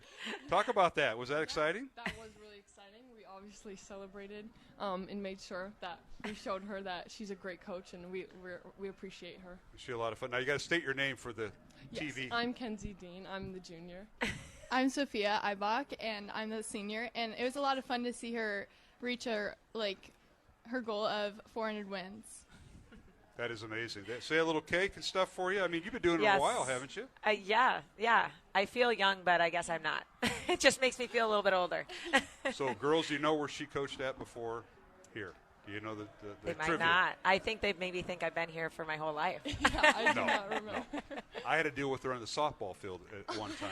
Yeah. Coached at Ames. Uh-huh. She coached Ames at High. Ames. Yeah. Yep. She's part of the legendary Henkinius family. Yes. And they are legendary. In Carroll. And we all know that.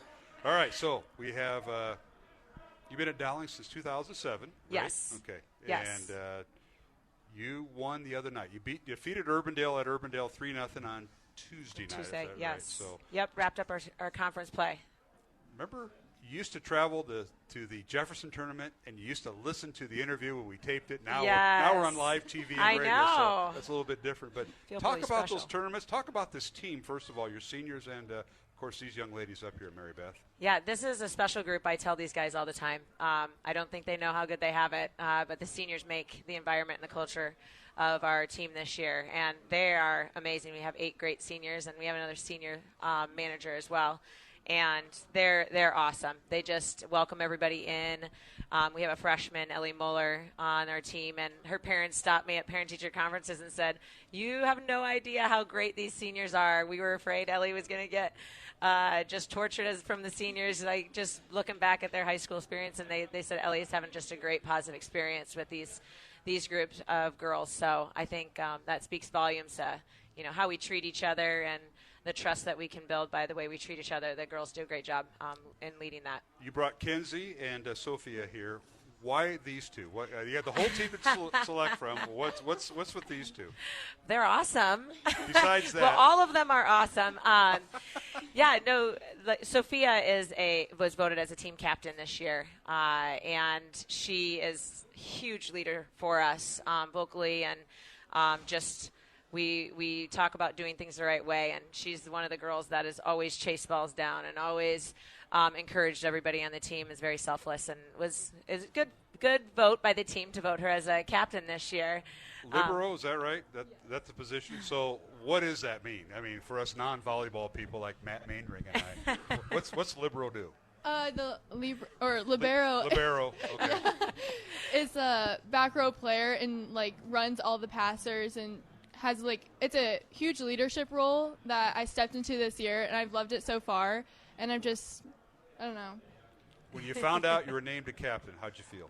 Oh, it felt amazing. It felt amazing to know that my teams or my teammates want me as a leader, and it's nice to step into the role. Okay, Sophia Eibach, folks, for TV, radio, Sophia Eibach. And she's a senior. Now, our junior is Kenzie Dean, junior outside hitter. Yes. And you've committed to Kansas? Yes, I have. In the Big 12? Yes. The Jayhawks? Yeah. Congratulations, Yes. Thank you kiddo. so much. That's awesome. Thank you. That's awesome. Let's talk about her, Coach. Well, Kenzie's just, I think she's grown up in front of our eyes this year. Can be proud of her. Just stepping into a 6 rotation player for us. And I believe that's she has grown and grown and grown physically and as a leader and effort-wise. And you haven't played 6 rotations on a team consistently before this year. And just seeing her develop and taking on that 6 rotation player and now being a great leader for us, it's very well deserved, and we're excited to have her in that spot. So she's a really big leader for us. Favorite memory so far at Dowling? My favorite? Oh, at Dowling or just? Well, Kansas. Okay. No, I mean, of my time. In volleyball. Let's do volleyball. Favorite. Let's stick to volleyball. Bus trips to Cedar Rapids a few times. Yeah. Well, I think this season my favorite memory is definitely beating Centennial in 5. Just the energy on the court and off the court, and just all the support from the teammates, and just that grit to win every single point. So I think that is my favorite memory this year. Sophia, your favorite memory thus far, because the best memory is going to be in Iowa City, the first year at the Extreme Arena for state volleyball, but I digress. Your favorite memory? My favorite memory was probably last year playing Liberty and beating them away. They're the in 5 sets. number one ranked team. Yes. Yeah. Okay, there you go. Coach, you got a favorite memory this year with this group? Oh, my goodness. Well, these guys surprised me with T-shirts the other night of my face on them, so that was a big surprise. I had no idea. Coach Meeks was giving me hints throughout the day, and I had no idea. I randomly dabbed at the end of one of our tournaments, and I'm not a good dabber. So somebody got a picture. They got a picture and put it on T-shirts, so that was really fun. But I actually. Just the girls winning the tournaments and seeing their hard work paying off. They've won a lot of big games coming from behind, and just having that. I mean, we beat Ankeny in the tournament in Iowa City, and just it was tight every single set. And seeing them be confident all the way through, in some of those really big wins that we've had, it shows me a lot about their grit and their character and their desire to compete. So, just winning some of those championships is really fun. It's great. Well, you guys have a lot of fun because we've either watched you on CISN or been at some of the matches. It's great. It's a great team sport. You guys let the youngsters and the older ones do a great job. I appreciate all the mentoring there. But Kenzie Dean, Sophia Eibach, congratulations. Anybody you want to give a shout-out to on TV and radio tonight? Oh, my gosh. Here's your chance. So exciting. Go ahead, Sophia. Okay. I guess just all of my teammates, just for making this season so enjoyable, and my awesome coach and the coaches that aren't here today, that didn't come to the game. But yeah, just helping us become not only great athletes on the court, but just amazing young women outside of the court. So very well said, Kenzie. All right, Sophia. Yeah. Shout out to all of my teammates and coaches who have helped me get to this point. Let's make history. Wow, there you go. I like that. There you I go. like that. That's why she's one of the captains. I see that now. All right. Well, Coach, as you mentioned, the postseason starts, so I got your bracket here. You face the winner of Des Moines North at Tumwa this Thursday at Dowling at 7 o'clock. And yes, then everybody come. It's great. Yes. So fun to watch these girls play. And the winner of that game will meet the winner of the bottom of the bracket, Waukee at Sioux City North. Sioux City North ranked 13th, the other ranked team besides yourselves. And that'll be at the highest seeded site. They still doing that? Yes. Okay. Yes. No neutral sites. No neutral sites. So we're anticipating on October 25th at 7 o'clock. Come and watch these guys play at Dowling. What's the excitement about playing not in Cedar Rapids anymore, but Iowa City at Extreme Arena? Any thoughts? I'm excited. I'm very excited. It's a new team. We have a lot of new players on the team, and it's a new place, and I think it's a great fresh start for them to just, like Sophia said, make history. Okay. Yeah. Coach, thanks for taking the time to be up here. I know you've got guard duty tonight with the kids. kids. Yes, I do. I'm supervising. Yeah, supervising. Brought your son, one of your sons up here. And girls, you helping her with guard duty, keeping an eye on your own, Hey, congratulations to you. Great record thus far, 29-9. Best luck in the postseason. I know some of the matches have been on CISN, so hats off to them. And, Coach, congratulations. Thank you. It's hard to believe win number 400. That was back in Labor Day. I'm so old. Oh, awesome. Thank you for covering volleyball. It's a great sport, and these girls are some great people, so I appreciate the coverage for them. You're welcome. Yeah. Appreciate it. Thanks for coming up. All right, we'll take a break. Dowling leading at halftime by the score of 28-3 over Valley. And this is Mark Hamadale back with more after these messages on Iowa Catholic Radio and CISN. Did you know you have a choice in your child's education? Smaller class sizes, dedicated teachers, a sense of community, and a caring learning environment, whether it's in the classroom or at home. Diocese of Des Moines Catholic Schools deliver the best value in education, and we offer tuition assistance to help you afford it. Learn more about how the Catholic schools in the Des Moines Diocese might be the right choice for your child. Visit dmdiocese.org/schools. Support for Iowa Catholic Radio is provided by CTO. Your support has helped thousands of students attend our Catholic schools. CTOiowa.org. At CTO, the bottom line, it's for the kids and their future. Weekdays at 5 p.m., it's Catholic Answers, a live call-in program to offer Catholics and non-Catholics a chance to talk with world-class apologists and theologians. Catholic Answers, live on the Iowa Catholic Radio Network, connecting listeners with Christ.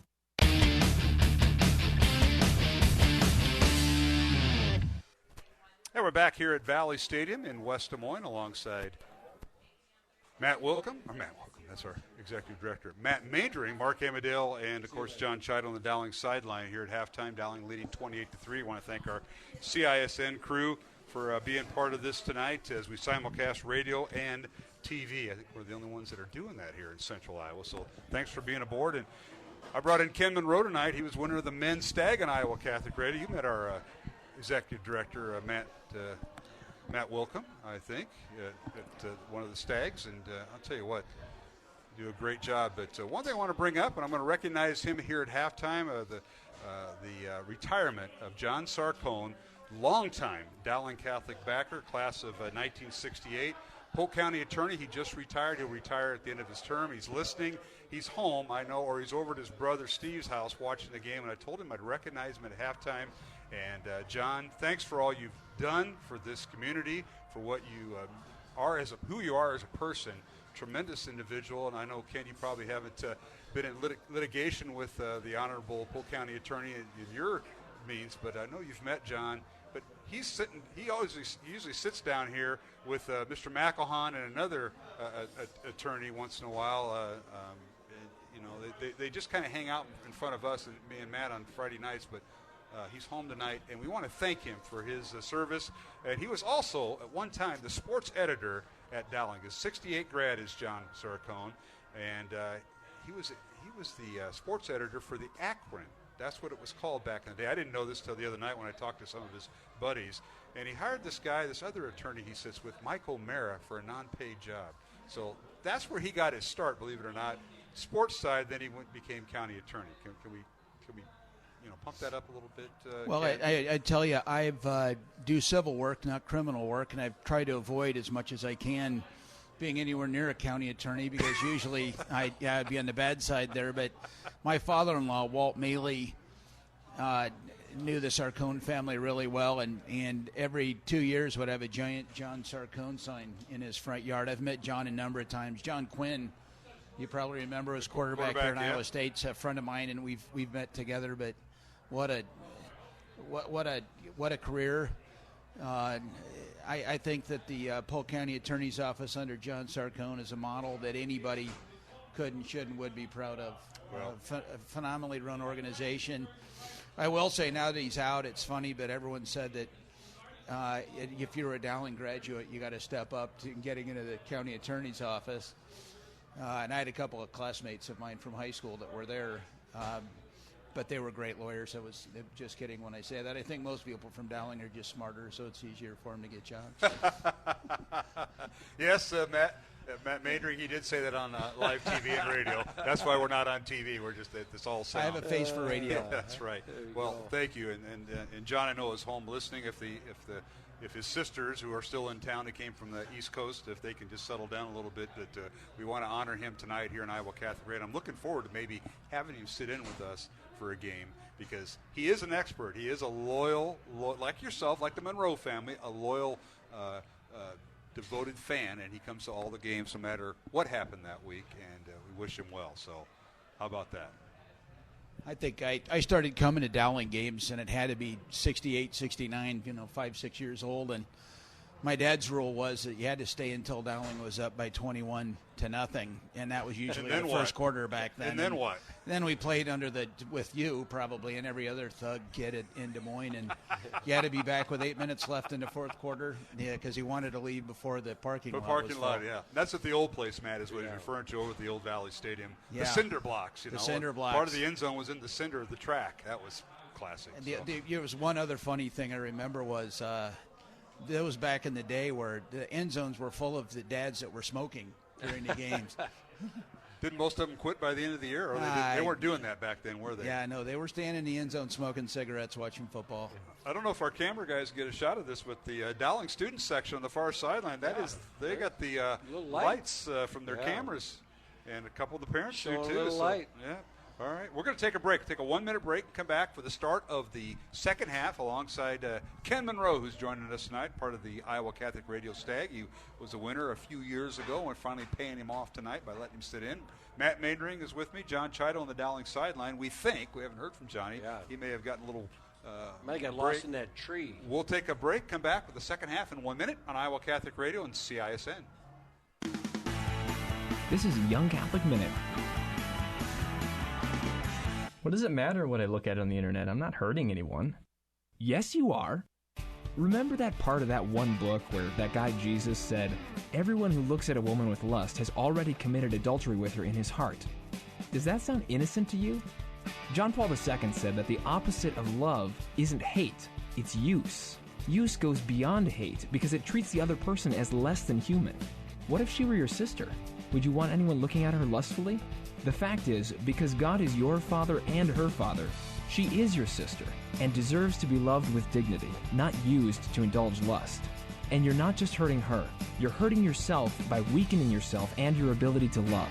If you've fallen into the habit of treating women as objects, how are you suddenly going to turn around and treat your wife as a person? Ooh, sounds like it might hurt your wife too. Maybe that Jesus was onto something. For more, go to youtube.com/youngcatholic.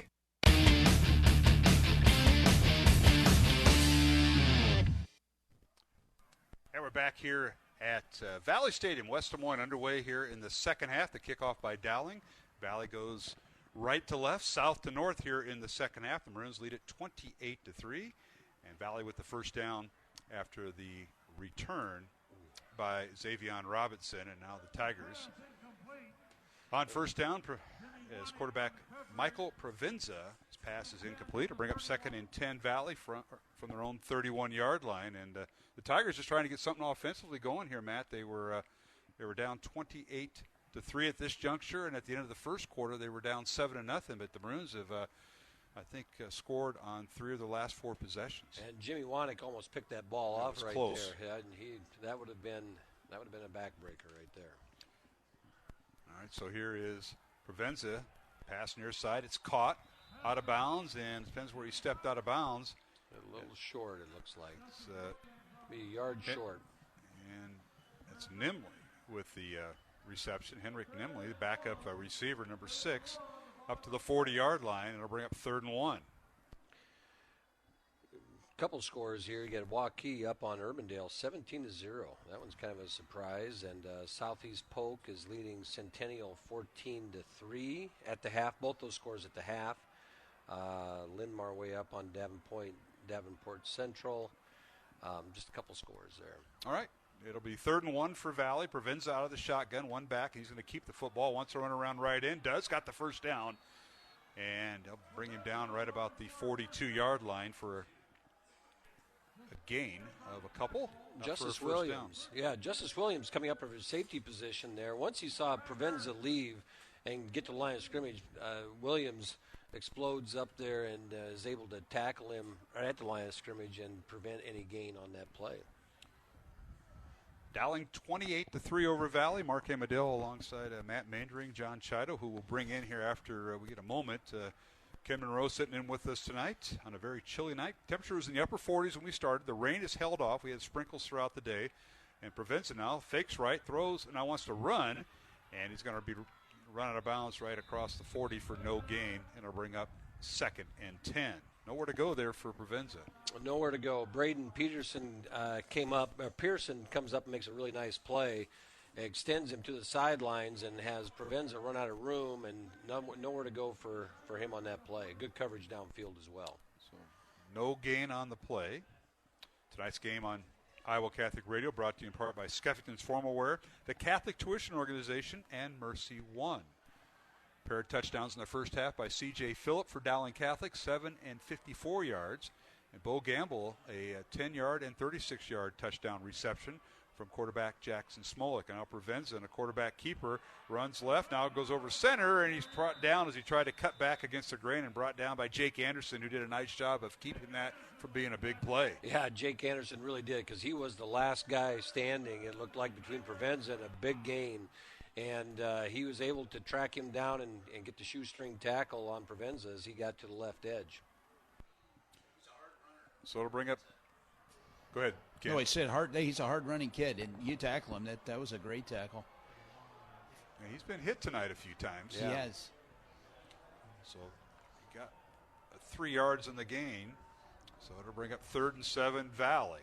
Under center is Provenza on play action. Back to throw, looking to pass this for the screen. It's caught by the tailback out of the backfield, and he's hit and dropped. That's our immediately after the catch, and that was Damon Head. And Jimmy Wanek read that play right from the start. He got there the same time the ball did on that screen play. And screen played the left edge, and Jimmy Wanek coming from the middle of the field sprints out there and breaks it up. That was a slow developing play for a screen pass, and down goes. It was Darius Mason on the reception. And Joe Hughes on the tackle as well for the Maroons. So they're punt from their own 43-yard line, and Dawson Stein gets it away. Fair catch signal for by Trey Wilson at the 18-yard line. That's where Dowling will start. 1st and 10 from their own 18 with 9:35 remaining here in the third quarter, and Dowling leading 28-3. Let's go down to John Chido. First report from the head 8th grade football coach at Dowling Catholic, Mr. Chido. Johnny, take it away. Well, you guys are right. That Jake Anderson, that was a great tackle by him, an open field tackle. And in watching at home, that's what you're supposed to do. You don't over pursue that play, because he could have done that and not done his job, because that's his gap responsibility. And he stayed at home and broke down and made an open field tackle. That was just a tremendous job. And John, we'll keep you here for a moment. You made a point in the pregame. Dowling's defense against quarterbacks that can run. This is their first test tonight against with Provenza. Yeah, and they're keeping contained, and they're doing their job and their responsibilities. And that was the one big thing that Matt mentioned is who's going to be fundamentally strong tonight is going to be a difference in the ball game. And tonight you can tell on both sides of the ball with the less penalties offensively and great open field tackles and keeping Provenza in the pocket. Dowling has just done a tremendous job. Can't say enough about it. All right, Rashad Davis gets the carry on first down, thanks to John Chido on the Dowling sideline, which is the far sideline here, the visitor side, even though the Maroons are home, Valley Stadium. So Tigers are sitting on the home side. And Rashad Davis gets up to about the 25-yard line, gain of 7, Matt, on first down. Over the left side behind Rockers and Batterton there. That was a nice hole there for Davis as he shot up through there. All right, second down for Dowling. Handoff for Rashad Davis, kind of zigs and zags, and finally going to go down right at the 27. A gain of 2. It'll bring up third and about 1 for the Maroons from their own 27. Dowling leading 28-3. As we simulcast tonight, we'll be doing that next week as Dowling hosts Waukee. It'll be Parents' Night next week here at Valley Stadium, so we'll be simulcasting radio with the CISN group. This is a big play here for the Maroons, trying to get a yard, and to this point, Valley has not proven that they can stop the Maroons on a 1-yard gain, and every time they've run the ball, Rashad's been able to get yardage. This time they give it to Davis. Between the tackles he goes, and they're going to stop the clock, and when they do that, they're going to measure. It's going to be a first down. First down Dowling as they get the down marker. Yep. No measurements anymore. We've talked about this many times on this broadcast, Mr. Monroe, and that is the lines are painted now. These aren't the old days where you had whoever. You had the PE teacher and the janitor go out there in the sun during the day, and it was like, the lines straight on one side and not on the other. Matt knows all about that up there in Sheldon. Yeah. Of course, he had the Brands boys probably helping him. No. First down, Dowling from the 28. Back to throw is Smolik. Scampering downfield, and the pass is overthrown and almost intercepted. Intended receiver that time for the Maroons was Hank Brown, but young man stepped in front of the pass at that point, and that was Chase Hutchinson may have gotten a pick there. Tom and Terry were probably, no matter what happened, they were at each other, getting after it, wrestling somewhere, wherever they could. My wife's cousin was a 3-time state champ at Dowling and was the same age as those guys and wrestled with them and driving a van. Yeah, Jeff Thyler. There were a lot of fun stories about what they would do to each other in a car. I'm sure. This isn't wrestling hour because there's a reason they have their own podcast. Yes. Believe me. I've heard the stories. All right, here is 2nd and 10. Dowling from their own 28, and they're going to give it to Rashad Davis on the ground, left side. He zigs and zags, waits for his tackles, and Matt, he finds the littlest sliver and picks up what you think would be negative yardage, makes it positive across the 30 up to the 33-yard line. It's like a little water bug, It's just he gets in there and he just scoots behind. That time behind Rockers and Batterton again, and I just get impressed as a sophomore. And this, Coach Meeks does a lot of work with these guys and getting them ready, and how patient he is. He didn't run up in there. He got right behind his blockers, was patient, and gets the gain. Now they have Rashad Davis split out the bottom of your screen on CISN along with Jalen Thompson. Now Rashad even split further out as a flanker. In motion is Cooper Richardson from left to right, and 2 receivers to left, and now we've got a timeout or procedure call against Dowling, and it'll back them up 5 yards, so it'll bring up 3rd and 10 for the Maroons on the penalty with just under 7 minutes remaining here in the third quarter. Yeah, this is the second penalty that's hurt them on offense right here. The last time they were able to bail themselves out a little bit, and this puts a big challenge right here, and the big play for the Valley defense, trying to get the ball back and salvage some hope in getting back into this ball game. All right, 2 receivers to the right, 3 to the left for the Maroons. In motion is Cooper Nicholson from left to right. Dowling going north to south. They have the wind at their back here in the third quarter. Back to throw is Smolik.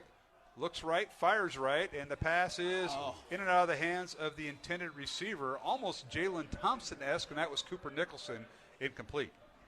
Yeah, what they're doing is they're putting the safety, and that one play we talked about was C.J. Phillip ran for the touchdown, the safety wasn't there. Mm-hmm. They're shifting the safety over top of Cooper Nicholson every time. So on that play, too, Cooper Nicholson's over there, and then the safety's over on the left hash with him, and over the top, just off his fingertips. Yeah, you can see that as it's Andrew Price, the sophomore safety, and it's fourth and 10. Is this the first punt? It is. Nicholson in for the first time tonight, as Dowling has not punted tonight until now. A good snap by Hagan. High kick. Turns over at the 30, and it's going to be knocked out of bounds. Right around the 28-yard line is where Valley will start with 6.5 minutes left to go here in the third quarter. Dowling leading 28-3. The Maroons led 7-0 at the end of the first quarter and tacked on 21 points in that second quarter to lead it 28-3. Valley's lone score was a 23-yard field goal by Dawson Stein in the second quarter. And let's go down to John Chido on the Dowling sideline on the far side. Yeah, it's unfortunate for the Dowling offense. They had the things going there, and then you have these penalties that put you in third and long situations. And I think Jackson would want that back, that last pass back. If he had just a half a second more, he could have had a little bit more time, put a little bit more air underneath that football, and to allow Cooper to have a chance at it. But he had a blitzing linebacker there that just made Jackson throw it a little bit sooner than he wanted to. We've got the good old media timeout, so we'll take it with them with 6.5 remaining. Game is being televised live tonight, so we have the media timeout between exchanges of the Dowling punt, and Valley's offense will take over. We'll take a 1-minute break. Dowling 28, Valley 3, 6.5 left to go third quarter on Iowa Catholic Radio and CISN.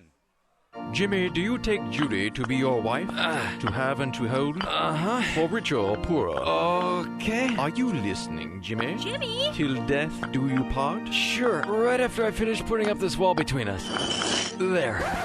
Jimmy, you're not dead yet. When you use artificial contraception, it's like putting a wall between you and your spouse. Couples who instead regulate fertility naturally experience happier marriages and are less likely to divorce. Tear down the wall. A message from Iowa Catholic Radio. Support for Iowa Catholic Radio is provided by Ashworth Vision Clinic. Complete eye exams, contact lenses, glasses, glaucoma testing, and pre- and post-operative care. 515-440-4610. AshworthVision.com. The leading Catholic voices are on the largest Catholic media network in Iowa. Father John Riccardo, Colleen Kelly Mast, Chris Stefanik. You're listening to the Iowa Catholic Radio Network.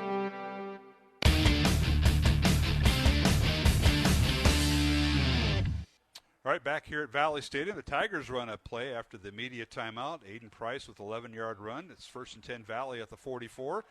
Provenza back to throw, fires it out. Pass is caught at midfield and out of bounds at the Dowling 48-yard line. They'll say the receiver went out of bounds. Nice job by Provenza. He bought some time, rolled to his right, and he found his receiver that time, Matt Chase Hutchinson, who moved some defense to offense here. Yeah, nice play there by Provenza as he rolls out of the pocket and throws a strike to Hutchinson on the sideline and gets shoved out of bounds for an 8-yard gain. And the Valley Tigers are showing a little life here as they come down the field. Yeah, the ball in Dowling territory. One of the few times tonight we've seen that. You mentioned an 8-yard reception that time by Hutchinson on the offensive side. He's a two-way player. Back to throw as Provenza looks right, throws right, and the pass is caught right at the 45-yard line. A little square-out pattern on the far sideline. Let's see if they kept Hutchinson over there, and they did. Or actually, check that. Xavier Robinson with the catch. Looked like Nick Frericks in coverage right there. Came up and hit him right away as he caught the ball in a nice completion there for the Tigers as Provenza hit him right on the break, and good completion. Just a couple scores of note here. Johnston's up on Cedar Rapids Kennedy 21-7 in the third quarter. Kennedy is ranked what? Kennedy was ranked 5th, and Johnston's, they're going to be a hard out. Southeast Polk 14 and Ankeny Centennial now 10 in the third quarter. Good game. Back to throw Provenza on 1st and 10, and he's being chased and fires the ball out, and the pass is caught right at the 20-yard line. Nice little route that time by Valley, and Provenza bought some time and found his receiver for a first down, and I believe that was Chase Hutchinson again. Yeah, I believe that was, and you had the two number 3s hitting each other. Justice Williams met Hutchinson right there, or no, that was Xavion Robinson, on the replay here.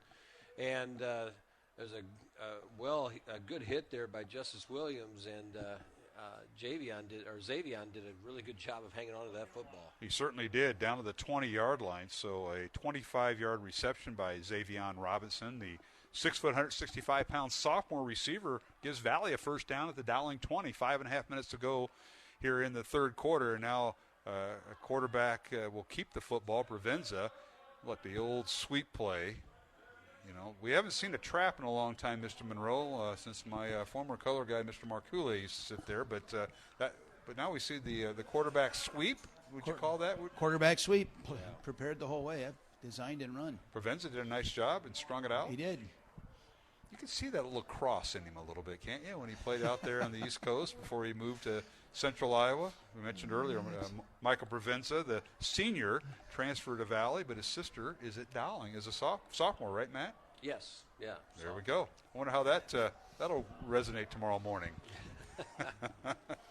In the Provenza household. Back to throw with Provenza, fires out, lateral pass is caught out of the backfield, and struggling inside the 20, down near the 15-yard line is the tailback, and let's see which one it was for head coach Gary Swenson, and that was Robinson again. Xavion with the catch on a lateral pass. Yeah, just a quick play there, and the Dowling defense wasn't fooled, stayed home, and was able to make a play on that for keep it to be a short game.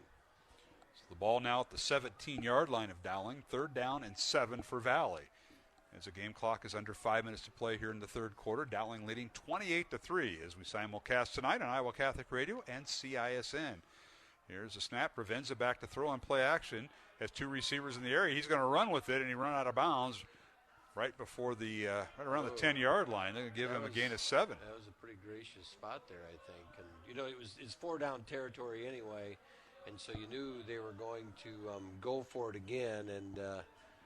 See the replay. It looked like he was out in like a 12-yard line, but they gave it to him on the 10. Yeah, we're not in a good spot here. Yeah, we're a long ways away. I'm not doubting the officials there. But the one thing about it is it does create a 1st and 10. First and goal. First and goal, yeah. So they can't get a first down here. All right, 1st and goal, Valley.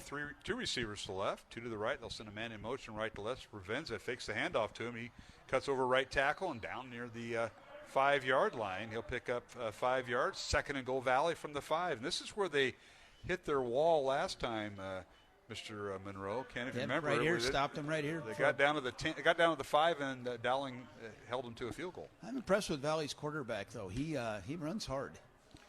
And this is, he becomes the focus right now because, again, he's rushed for 8 touchdowns. He's their leading rushing touchdown earner. As the quarterback, so all eyes are on him as they get down inside the goal, inside the 10-yard line. Provenza has rushed for 8 touchdowns, thrown for 5 touchdowns, also has thrown for 4 interceptions this year. I formation, folks, and the handoff to the tailback, and he's hit and dropped at the line of scrimmage for no gain. Had the fullback in there momentarily, and no gain in the play. As the fullback that time was Omar Ballard, 5'4", 165, and trying to stack things up for the tailback there. I'll give you one guess who came off the bottom of the pile right there. The man Jimmy Wanick at the bottom, and he wouldn't let him go, and he hung on there. And when you run in that I formation, obviously you have that lead blocker looking for that linebacker, looking for someone to kick out, and Wanick coming from that middle linebacker position was able to stay in his lane and make the tackle. All right, the tailback here is Darius Mason. They'll put Price in motion left to right. 2 receivers left. Here's a snap. Provenza loses the football And Provenza gets back on top of it, but not before losing yardage back to the 9-yard line. A loss of 4, and will bring up 4th and goal at the 9 for Valley. And we'll see on the replay here what happened. But Provenza came on top of the football. Ken, is that what you saw? I think so, yeah. He dropped it, came right back. What I was going to say, that Valley formation looked like something that Nebraska would have run. So, Jimmy Wanick's probably seen a few hundred of those plays in his life. Has. Joe Hughes is going to kick himself tomorrow because that ball was laying right there in front. He didn't realize it was on the ground. I was surprised. Yeah. And Provenza, knowing it was on the ground, was able to dive on it on time, and Coach Swenson's going to call timeout here on 4th down. We'll take a timeout. 2:20 left to go here in the third quarter. Alongside Matt Mandring and John Chido, I'm Mark Amadale. As Ken Monroe joins us tonight, sitting in with us on our Iowa Catholic Radio, one of those celebrity guests we get every once in a while. I appreciate that. We'll take a break and come back here on Iowa Catholic Radio with Dowling Catholic leading 28-3, and also on CISN. This is Matt Wilkham, Executive Director for Iowa Catholic Radio. Thank you so much for your support during our fall fundraiser. Because of you, the people and programs you love will continue to be heard throughout Iowa and beyond. If you didn't get a chance to give, there's still time to become an Iowa Catholic Radio family member and receive your thank you gift, a digital or hard copy of the booklet 20 Answers, the Eucharist. Plus, matching dollars are still available. Donate now at iowacatholicradio.com. And again, thank you for supporting Iowa Catholic Radio. Support for Iowa Catholic Radio is provided by Construction Professionals. Construction Professionals does remodeling and new construction. Construction Professionals is a Catholic family business built on a strong foundation. CPCustomHomes.com. Thank you, Construction Professionals, for supporting Iowa Catholic Radio. Monday through Friday at 3 p.m., it's Cresta in the Afternoon. Speaker and author Al Cresta looks at life through the lens of Scripture and the teaching of the Catholic Church, providing conversation about the things that matter most. Cresta in the Afternoon on the Iowa Catholic Radio Network.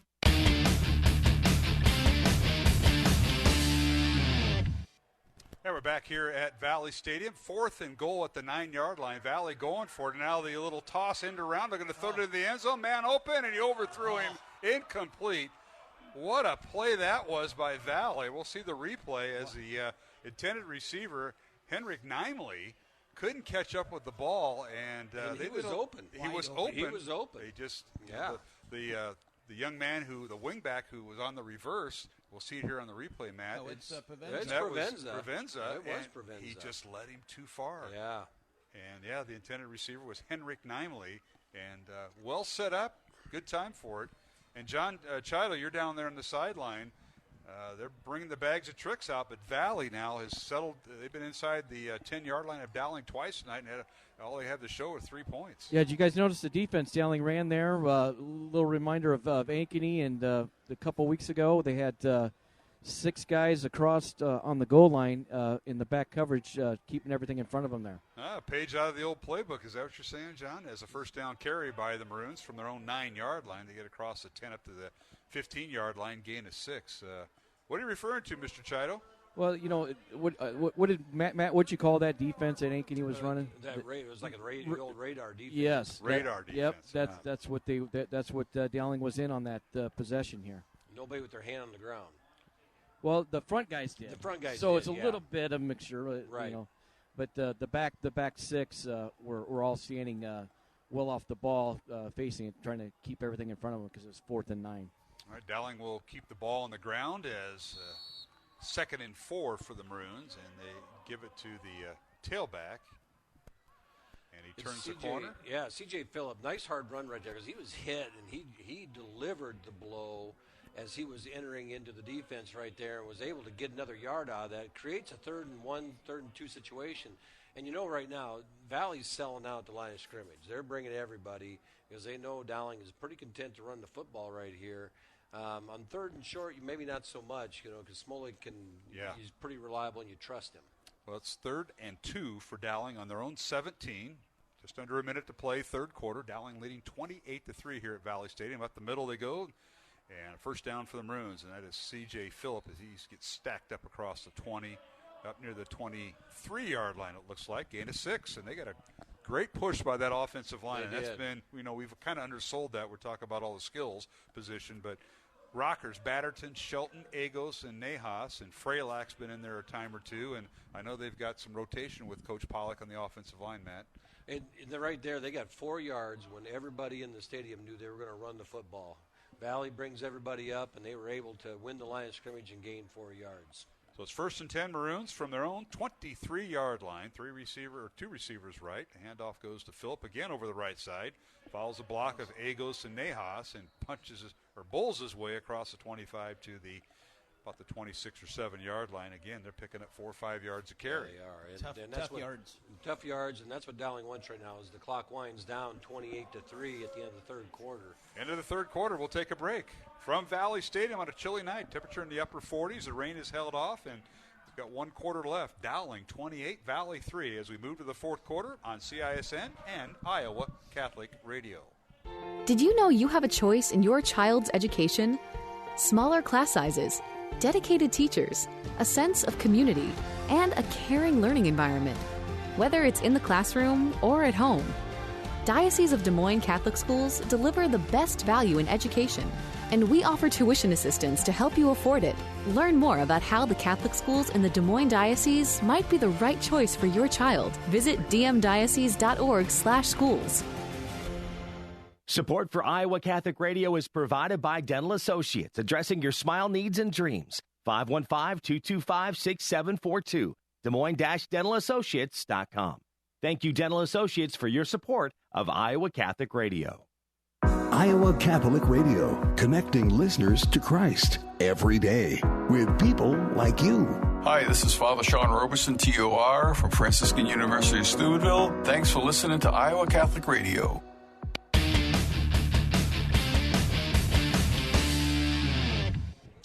Welcome back to Valley Stadium. Mark Amadale, Matt Maindring, John Chido. We are visiting with Ken Monroe, who's joined us tonight. And let's go down to John Chido. John, we haven't heard from you, but Dowling offense trying to get out of a hole. They took over on their own 9-yard line. They punched it up to the 23 before the quarter ended. Yeah, and you know, this is only the second possession of the half for Dowling. When you don't get the ball to start the second half, and Valley, you know, they ate a lot of that clock on that last drive, and they weren't able to get the ball in or convert on that 4th down play. And so this is only Dowling's second possession, and you want to make sure you convert on this and really try to put this game out of reach, especially being up 28-3, and then time becomes a big factor for Valley.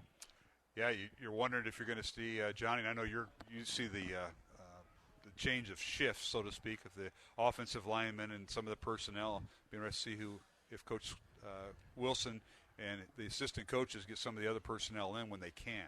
Right, and when's the last time that's happened in a Dowling Valley game? I can't even think back. You know, it's always been such a tight game. Came down to the wire, and even last year, you know, you want to talk about Dowling. I think was down 17-0 at one time, and in that ball game, and came back, and it was a great finish. I mean, it was an exciting finish to that ball game. So it's been a while where probably won't see that type of finish for a Dowling Valley game. Okay. Appreciate that, John, for that update as we start the 4th quarter. Dowling with a 2nd down and 6 from their own 27-yard line. Maroons leading 28-3, and Smolik handoff, and that is C.J. Phillip, and just barreling his way across the 30, still moving his legs, and he gets up near a 1st down. He's got the 1st down across the 35 up to the 37-yard line. Matt, that was quite an explosion by C.J. Phillip and the offensive line. That was a strong run right there, and that's a demoralizing play if you're the Valley defense right there, because C.J. Phillip was stopped 5 yards before he went down, and he almost ends up breaking that thing at the end for a bigger gain. That is correct, because he picked up 10 yards, but he could have picked up a lot more. But what a run by Phillip. Again, pistol formation. The give is to Phillip, and he bounces off a tackle. Still on his feet near side. It's going to be a foot race across the 50, down to the 40, at the 30. And now the personnel for Valley catch up with him and bring him down inside the 25 of Valley. 1st and 10 Dowling, and I'll tell you what, C.J. Phillip found another seam. That was taken right off the previous play. He bounced off a tackle, Matt. He did. He was stopped up inside. The play is designed to go inside, and he takes it and bounces, keeps his hips square to the line of scrimmage, and bounces to the edge and gets down the left sideline, and then it's a foot race. And this time the Valley defenders did have an angle on him, were able to cut him off. He's on the sideline now getting some air. 39-yard run for C.J. Phillip. 1st down Dowling at the 24-yard line of Valley. Pistol formation. Smolik, the give is to C.J. or check that is, to Rashad Davis, and he's kind of zigging and zagging and dodging tackles, and finally forward progress stopped right around the 23-yard line, and all that for a gain of 1. Yeah, he was getting bounced around a little bit. He was getting bounced around like a pinball in there a little bit and kept his feet going, and so then we short gain. Yeah, gain of 1 will bring up second down. Ken? They're not going down on first, second hits. They're keeping their legs churning and going. Even if they don't gain anything, they're working hard to get nothing. But all right, it's 2nd and 9, Dowling. 3 receivers to the right or to the top of the screen, tight end on the left. Back to throw Smolik. Has a blitz coming, and the ball is hit and incomplete. As the Dowling receiver, they're going to wave it off as incomplete. Dowling receiver camped on it just in case it was a fumble, and nice job by Reichart there, who landed on the ball, or rather Trey Wilson. And it'll bring up 3rd and 9, and it looked like Valley had the blitz on there, Coach. Yeah, they did. They had the blitz coming, and were able to get to Smolik. And the other thing you don't think about there is that could have been a backwards pass, and then it would have been a live ball either way. So it's a heady play by Trey Wilson just to make sure you get on that football and cover it up. So it'll bring up 3rd down and 9 for the Maroons. Ball on the Valley 23. Smolik out of the shotgun. 3 receivers right. Smolik dances around the pocket, rolls to his right, being chased. Lateral move, fires downfield, and the pass is caught inside the 15-yard line down to the 13. That'll be good enough for a first down. Can you believe that throw? Cooper Nicholson was over there dancing on the sideline, trying to jockey for position as he saw Smolik run out, and finally Smolik says, I'm going to give it a shot, and threw a rifle shot right into Nicholson, and he catches it for a first down. 11-yard reception for a first down. Monroe, you were used to running the ball, not throwing it. I know it's a little bit out of your territory, isn't it? I think we had 2 passes my senior year. See? That's what I mean. He's not used to this kind of passing. All right, the Maroons with the first down, Dowling at the Valley 12-yard line, and now play action. The handoff goes to Phillip, and he puts his head down and gets all the way down to the 6-yard line for a gain of 6. Yeah, that was C.J. Phillip again, and just some hard running down inside the goal line here. I got to believe that Dowling's going to be pretty content sitting right now and just run the ball 2 consecutive plays and put an exclamation point on this game. Yeah, they have the extra tight end in there for the Maroons, Danny Nielsen, number 81. And sometimes they put C.J. Phillip and Rashad Davis at the same time. Not here. They got 2 tight ends in, and now we're going to AP Parkersburg offense. They huddle up, and they hand it off to Phillip. Right up the gut he goes. He's near a first down. And let's see where they spot forward progress at the 4. He'll be a yard shy. Yeah, and that's the important thing right here is that they can't get a first down yet before they get the touchdown. So Coach Wilson's looking at it and saying, I got a lot of plays to get 6 points yet. Johnny, did you pick up on what I just said? That's Andy Pollock's old offense at Appleton Parkersburg. I did do that. And, the great thing now, I got a great view here because I'm standing like 10 feet from Coach Wilson, so I'm getting to see all the action before the play's even called. So it's a great teaching moment for me. Sure. Receiver to each side of the formation, handoff to Rashad Phillip Davis. again, or is it Rashad in there? Yeah, Touchdown. Rashad Davis, touchdown. Touchdown, Rashad Davis. He spells C.J. Phillip and goes in. Yep, that's touchdown Dowling, and Rashad Davis, number 24, in there after Phillip did all the work. Rashad comes in to spell him. Great point. You're used to that, Monroe, aren't you? You've heard of that before. Exactly. Here's Rashad. Little zig and Yeah, zag. we're late enough now. It's 40 years ago. There's people on this radio that might have thought I was the tailback for the Dowling class in 1981. Well, the Maroons go 91 yards, and I need a calculator for how many plays. At least 9 plays. The extra point is up. And a lot of tough yards there, too. And good. 35-3. Dowling with the lead over Valley. With 8:12 left to go, fourth quarter. We'll take a break here on Iowa Catholic Radio and CISN. Honey, I'm so excited for our kitchen remodel. All right, you love birds. Floors? Natural hardwood. Okay. Wow, that was quick. Countertops? Definitely natural granite. Check. Woohoo! And that wall? Tear it down. It let in more natural sunlight. Done. Whoa. Speaking of tearing down walls, your family planning. Natural, right? Natural family planning is 99% effective at achieving or delaying pregnancy, and there are no harmful chemicals, so it's better for you and the environment. Tear down the wall. A message from Iowa Catholic Radio. Support for Iowa Catholic Radio comes from Mercy One, your expert circle of personalized care for all your health needs. With more care locations than anyone, your best life is their one purpose. Find your doctor at mercy1.org.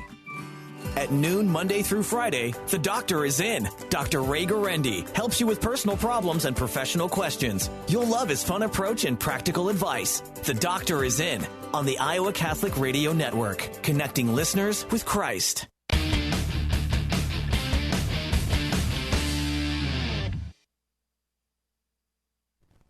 Now we're back here at Valley Stadium. Mark Amadale alongside Matt Mandering, John Chido on the Dowling sideline. We'll go down to him after this kickoff, and it's going to be fielded by Valley at the 2-yard line. Oh, no, and now on the return up the near sideline, and finally wrestled down. Not bad, at the 25-yard line.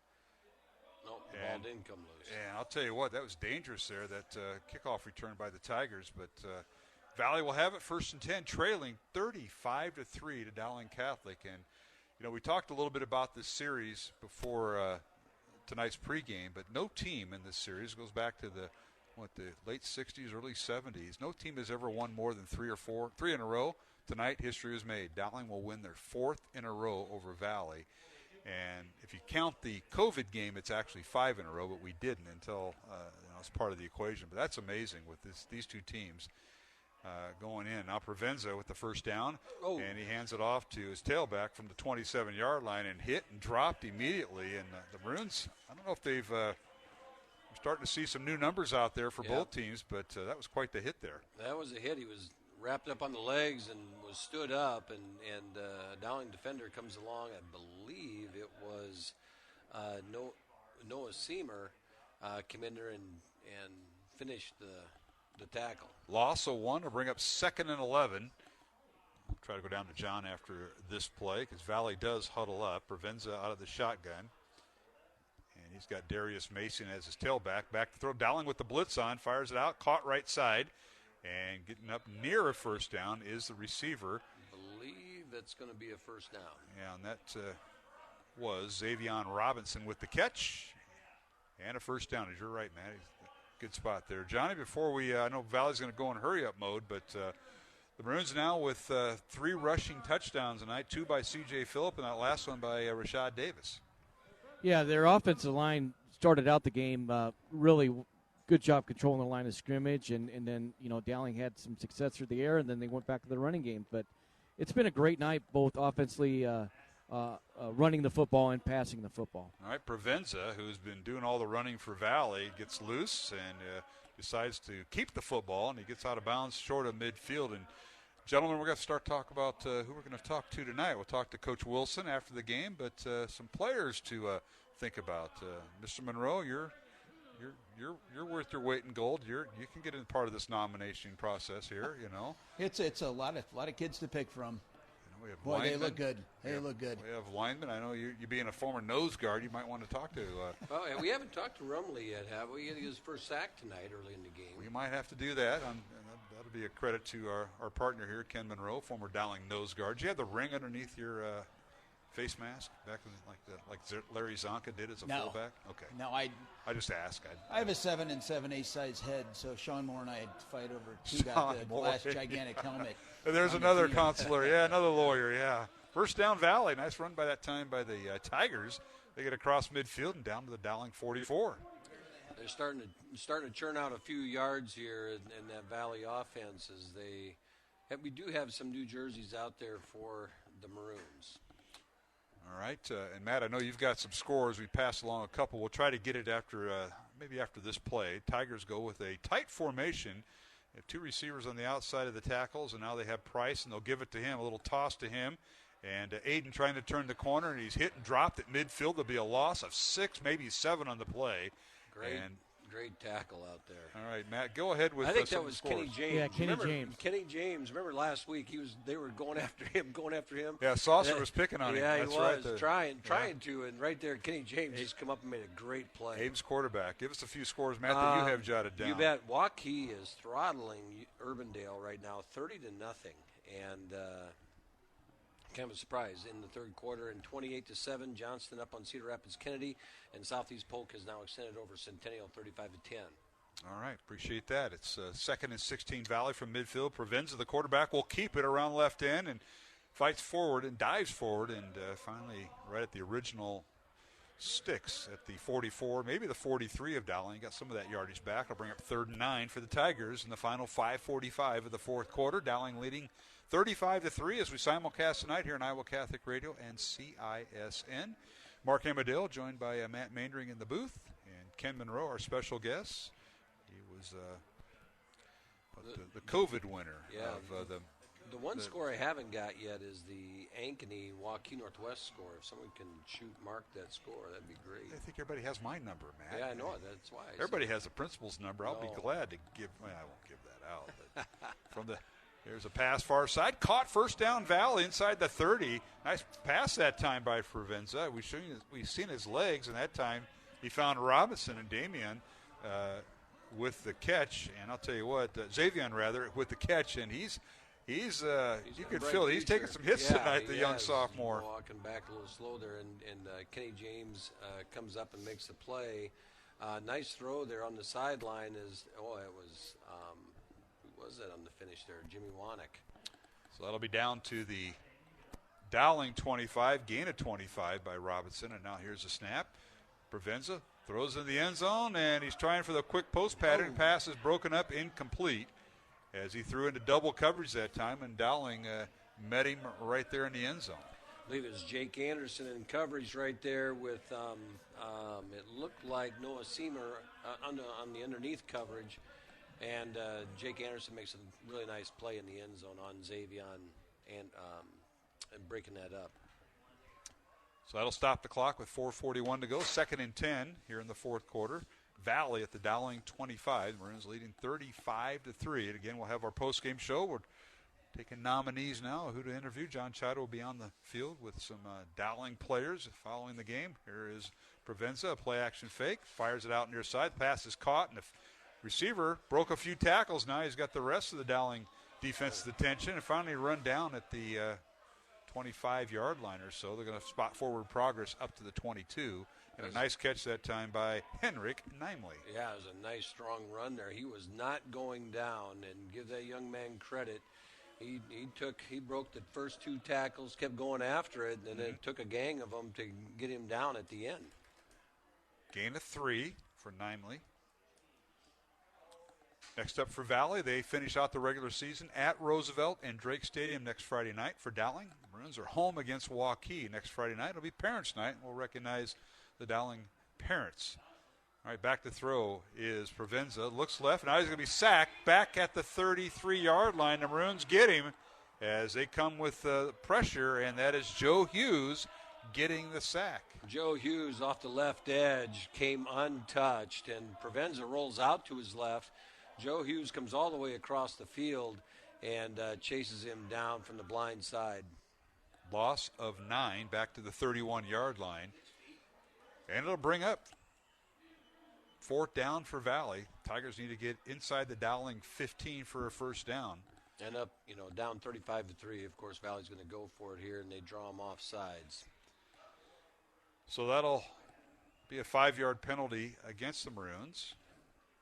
Tonight's game on Iowa Catholic Radio brought to you in part by Ashworth Vision Clinic, along with Construction Professionals and Dental Associates. We appreciate the support of our sponsors, as we have all season long. This is the 46th year broadcasting Dowling Catholic football here on Iowa Catholic Radio and our network stations, of which there are many. We have, I believe, 5 network stations along here in Iowa, and we're in parts of that tonight.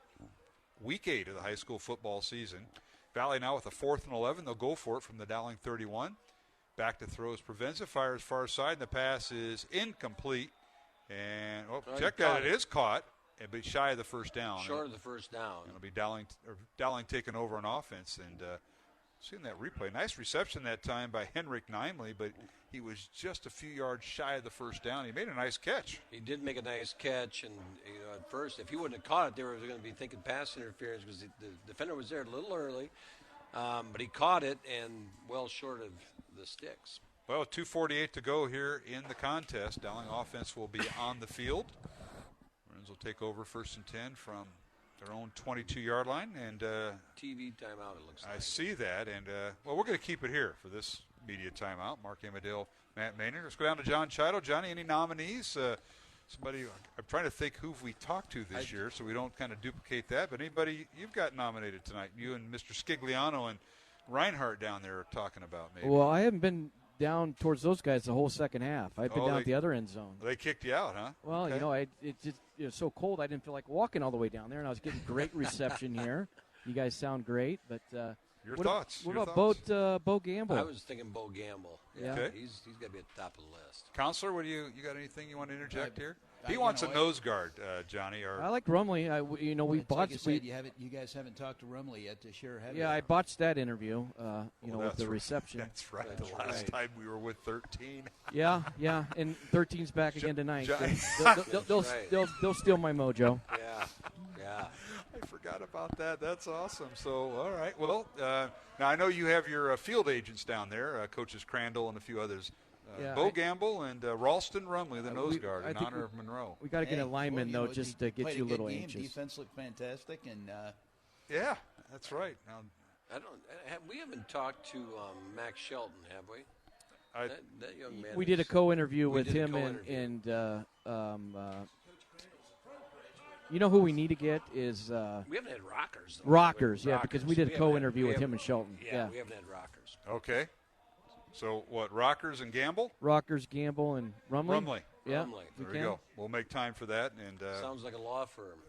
Yeah, it does. I think Ken Monroe's faced him in court. Huh? Well, I know the family. Yeah, that's funny. I think two of them were his partners before they disbanded. I think. They kicked me out. Yeah. All right. The Maroons now they have.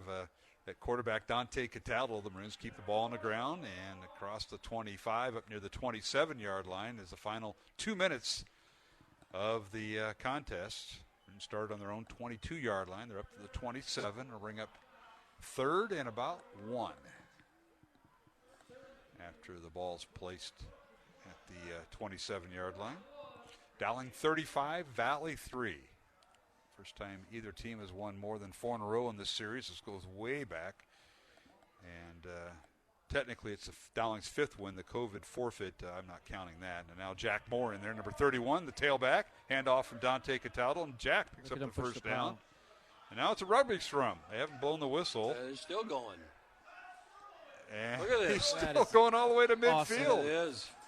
Oh, my goodness. First down, Dowling at the 49, and I'll tell you what. Australian football right there, isn't it? Australian rules football, exactly. That was an ESPN classic. Monroe and I used to watch those back in the day when ESPN was really relevant. Look at this. Now watch the replay here. What's going on in there, Monroe? You've been part of this. They got a lot of tired guys on one side and a lot of guys pushing them the other way, I think. That's exactly right. What a push that time. That was good.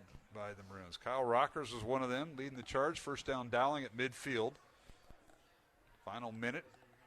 Hand off to Jack Moore, and Jack just wants to bust one out. Yeah, over the right side and down to the 45. He's running hard. All Dowling's running backs have run hard today. Coach Meeks did such a great job with those guys and getting them to. And Dowling does not have to snap the ball, so this may be it. That's it. As the Maroons, a final 35-3 over the Valley Tigers, as the Maroons will improve their record to 7-1. Valley falls to 4-4, and of course RPI determines who makes the playoffs. I think Valley's going to be okay if they get the victory at Drake Stadium next Friday night. They'll be 5-4 into the playoffs, and of course Dowling has the number 1 seed. Will they have it after the formula is redone on Monday? We'll see.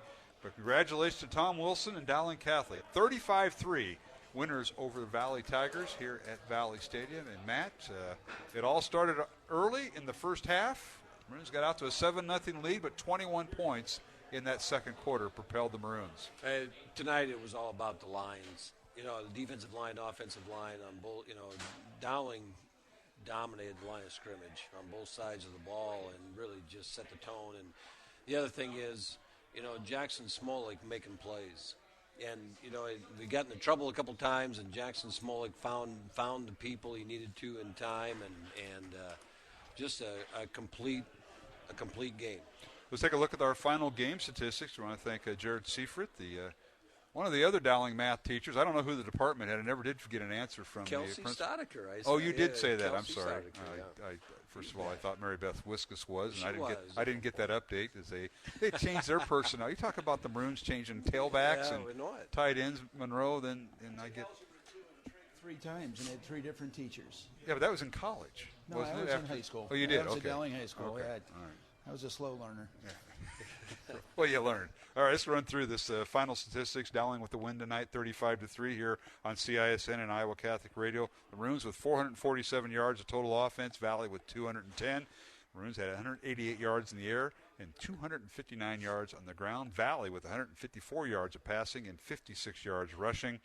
And Maroons were penalized 4 times for 34 yards. Valley penalized twice for 22 yards. Dowling punted once tonight for 40 yards. Valley punted 4 times for 36-yard average.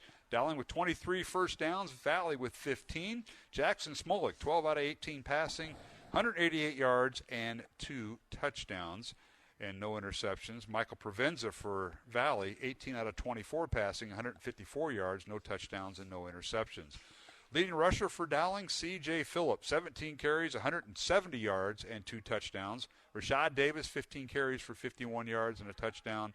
Jack Moore, 4 carries for 38 yards. For Valley, their leading rusher was their quarterback, Michael Provenza, 19 carries, 45 yards. Damon Head, 2 carries for 10 yards, and Darius Mason, 5 carries for 1 yard. Leading receiver for the Maroons, Bo Gamble, who we hope to catch up with in our postgame show, 5 catches for 78 yards and a pair of touchdowns. Cooper Nicholson, 4 catches for 55 yards. Jalen Thompson, probably the catch of the night, 2 catches for 46 yards. And Trey Wilson, 1 catch for 9 yards. For the Valley Tigers, Xavion Robinson, 6 catches for 83 yards.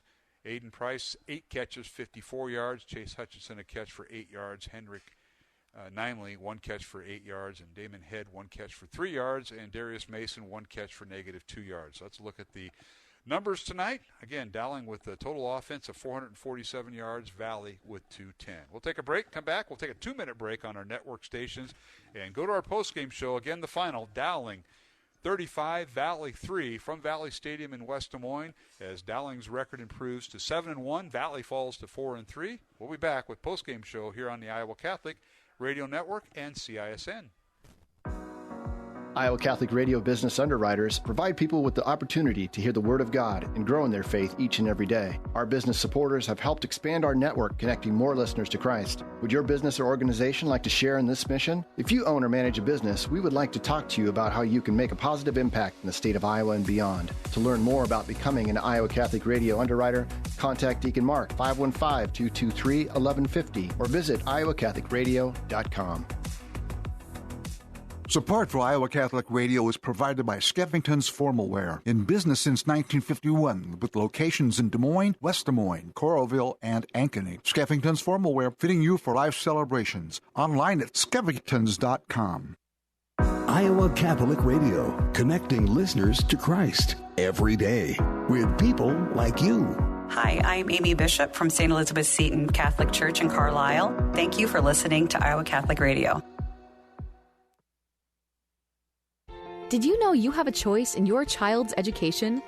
Smaller class sizes, dedicated teachers, a sense of community, and a caring learning environment. Whether it's in the classroom or at home, Diocese of Des Moines Catholic Schools deliver the best value in education, and we offer tuition assistance to help you afford it. Learn more about how the Catholic schools in the Des Moines Diocese might be the right choice for your child. Visit dmdiocese.org/schools. Support for Iowa Catholic Radio is provided by CTO. Your support has helped thousands of students attend our Catholic schools. CTOiowa.org. At CTO, the bottom line, it's for the kids and their future. Fridays at 9 a.m., Making It Personal on Iowa Catholic Radio, iowacatholicradio.com, and on demand on the Iowa Catholic Radio app. Connecting listeners with Christ.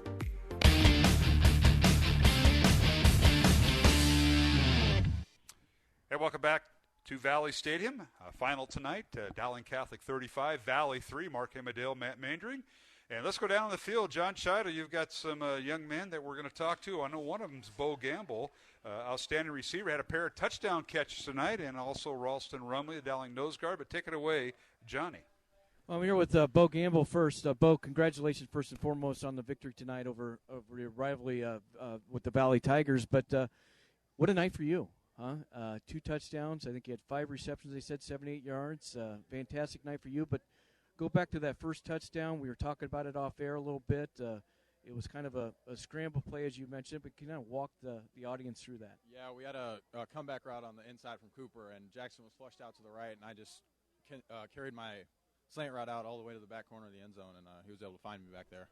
So you guys work on a lot of those situations, those types of situations. I know, like the 2-minute drill and stuff like that. Is that one of the situations kind of like that you guys work on in practice? We work on the scramble drill pretty much every practice, and that's when if Jackson's flushed out, we just get to our spot, and he can find an open receiver downfield and basically get something out of nothing.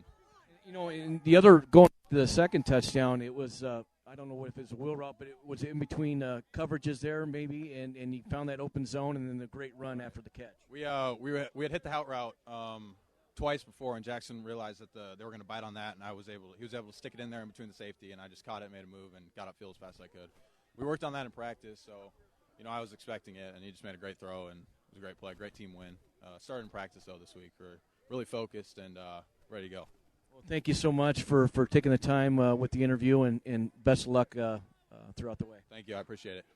All right, John Chido with Bo Gamble, Dowling receiver, had caught a pair of touchdowns tonight from 10 yards and 36 yards from Jackson Smolik, and Dowling's win 35-3 over Valley. Back down to John Chido with the nose guard, a guy we were waiting to talk to all year, and that's Ralston Rumley. Take it away, Johnny. Well, Ralston, I first want to apologize for the first interview. WHO got you, but Iowa Catholic Radio, we couldn't get you on the air, but we got you now. And what a game for you and in the Dowling defense. Thank you. It's really just a team effort there. We had Carson, Cody, and me. Just taking on the front and having to do what you have to do, making plays and adjusting to everything that they threw at us. Well, it seems like, with that 3-man front, a little bit different than what you guys ran last year with the 4-4 defense down your 3-man front. And it seems like the more games you guys play, the more you guys get adjusted to it, and kind of you have a lot more movement, and you really have found your footings with that defense. Yeah, and it's been a lot of practicing and gaming and just kind of like feeling for things. This is our first year running it, and also having some very powerful defensive linemen. Because you guys have to take a lot of punishment a little bit, You're taking on a lot of double teams and stuff like that and letting the linebackers run free, and it seems like you've done a nice job. You come up with your second sack of the season? Yeah, and we really just put it on linebackers. Hey, defensive linemen aren't supposed to make plays. It's the linebackers. Spoken like a true defensive player. Ralston, thank you so much for your time, and best of luck throughout the way. Thank you. All right, it's good to have Ralston back. Staying healthy is one of the wrestlers in the Dowling Wrestling Program. Matt, as you know, is the Maroons coming away with the victory, 35-3 here at Valley Stadium. Of course, the Cars, they're all waiting. Hopefully, I think they're listening to you and I. Maybe not. I don't know. Yeah. Who knows? But John Chido's down there, and I know Johnny's going to catch up with Tom Wilson. And of course, we're battling the media. We have WHO TV here and a few other radio stations, so We'll go down to Johnny when we can, I think he's got him right now. All right. John Chido with head coach Tom Wilson following Dowling's win tonight. Take it away. Coach, congratulations on a great victory tonight against the Valley Tigers. And it seems like you had a lot of nice things going early on with the running game and just kind of continue on and through the air, too. And the defense really stepped up tonight. Oh, they did. And, I thought Jackson managed it really well, to be honest with you, because we got the run game going. A lot of those was RPOs and his reading. And at one point in time during a timeout, I said, we're running the ball right at him. Let's not mess around. And that was really during that first drive. And Jackson did. And then that opened up things later. And I really thought Jackson did some special things with the receivers. And it was just fun to watch our kids compete.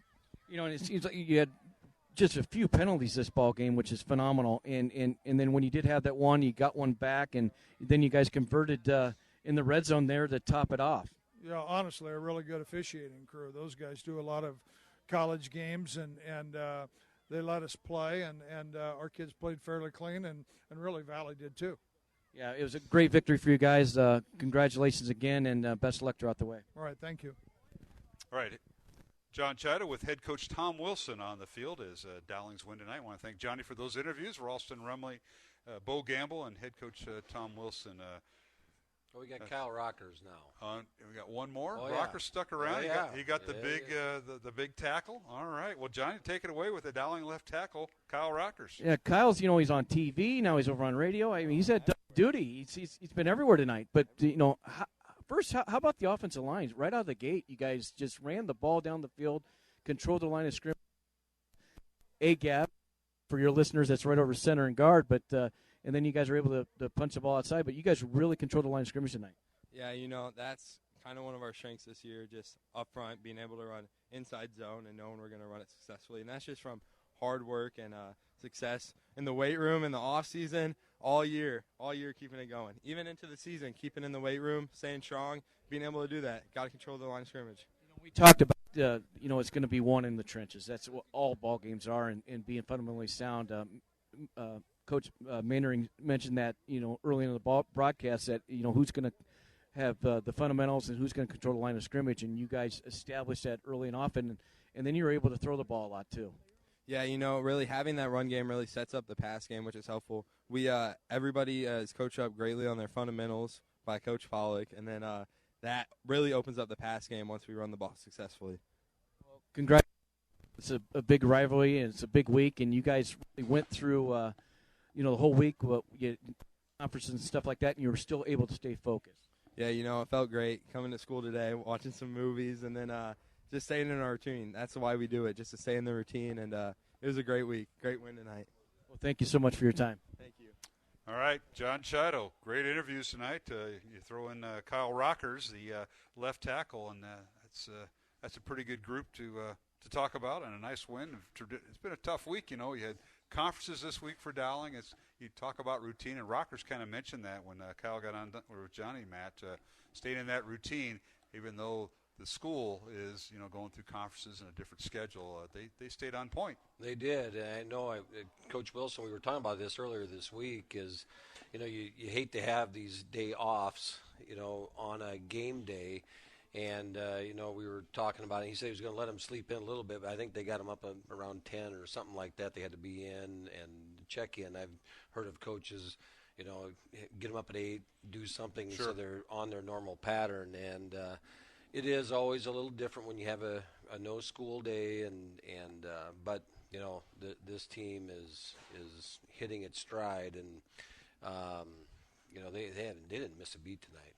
They got off to a great start at did. halftime, and all right. So we got to do a couple things. Since we're on the simulcast, we got to say goodnight on TV. So then we got to do it again on radio. So that's kind of so. Our guest tonight in the booth has been Ken Monroe. Ken won the men's stag a few years ago with Iowa Catholic Radio. That happens like the Wednesday after Labor Day, and I know you were out there just kind of hanging out, and all of a sudden the winner is Ken Monroe, and I appreciate your donation and support of Iowa Catholic Radio at that time, Ken. Well, I've been back since. I just yes, you have. I don't think they've had it. They've offered it again since then, but I'm sure they will. But it was. I got to say, it was a lot of fun sitting up here with you guys.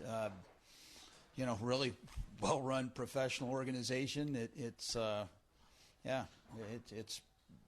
speaks well for Dowling High School, and it really speaks well for Catholic Radio. Well, thanks to you, your family, longtime supporters, longtime participants, school athletics. The Monroe family is legendary, led by your mom and, of course, your late father. But your mom, Pat, is just a tremendous. I call her the institution because how she tolerated all you kids. I don't know how that works, but a lot of prayers. She had 6 kids in 4 years, and then we had the accident a few years later, and so it's kind of funny. We came here. My dad got transferred here in 1964. No family. And we have a lot of family here now. Absolutely. Well, thanks for sitting in. We got to say so long on the TV side. Our thanks to all our guests that were with us tonight, including Mary Beth Wiskus, the volleyball coach, Kenzie Dean, and Sophia Eibach on the volleyball team. Our shout out to John Sarcone, retired Polk County attorney. We want to mention that before we get off the TV side. So thanks to all that, and thanks to the crew on On the CISN part, our producer, he does a great job, Sean, and Gracia, along with AJ Laporte and Jose Guzman. Thanks for all they do, and of course they'll be with us next week. That'll wrap things up tonight on the TV side for CISN. Final score, Dowling 35, Valley 3. This is Mark Amadale for Matt Mandring and John Chido and Ken Monroe, and we'll take a break on TV and radio. We'll be back with final thoughts on radio after these messages on Iowa Catholic Radio and CISN. This is a Young Catholic Minute. Hey man, don't impose your beliefs on me. Whoa, hang on a second. If you really believe that people shouldn't impose their beliefs on others, then why are you imposing that belief on me? Like it or not, there are times when the right thing to do is imposing your belief on others. What if policemen didn't like imposing their belief that stealing was wrong on burglars? What if you told your dentist not to impose his belief that you needed a tooth pulled on you? There would be chaos. Sure, nobody likes to be told what to do, but sometimes we have to trust those who know better, like dentists and God. And if we don't understand something that God is trying to tell us, then instead of rejecting it immediately, we should search for the truth. If we do that instead of refusing to listen, we will discover God's plan for us, even if it's hard to understand at first. For more Young Catholic Minutes, go to youtube.com/youngcatholic.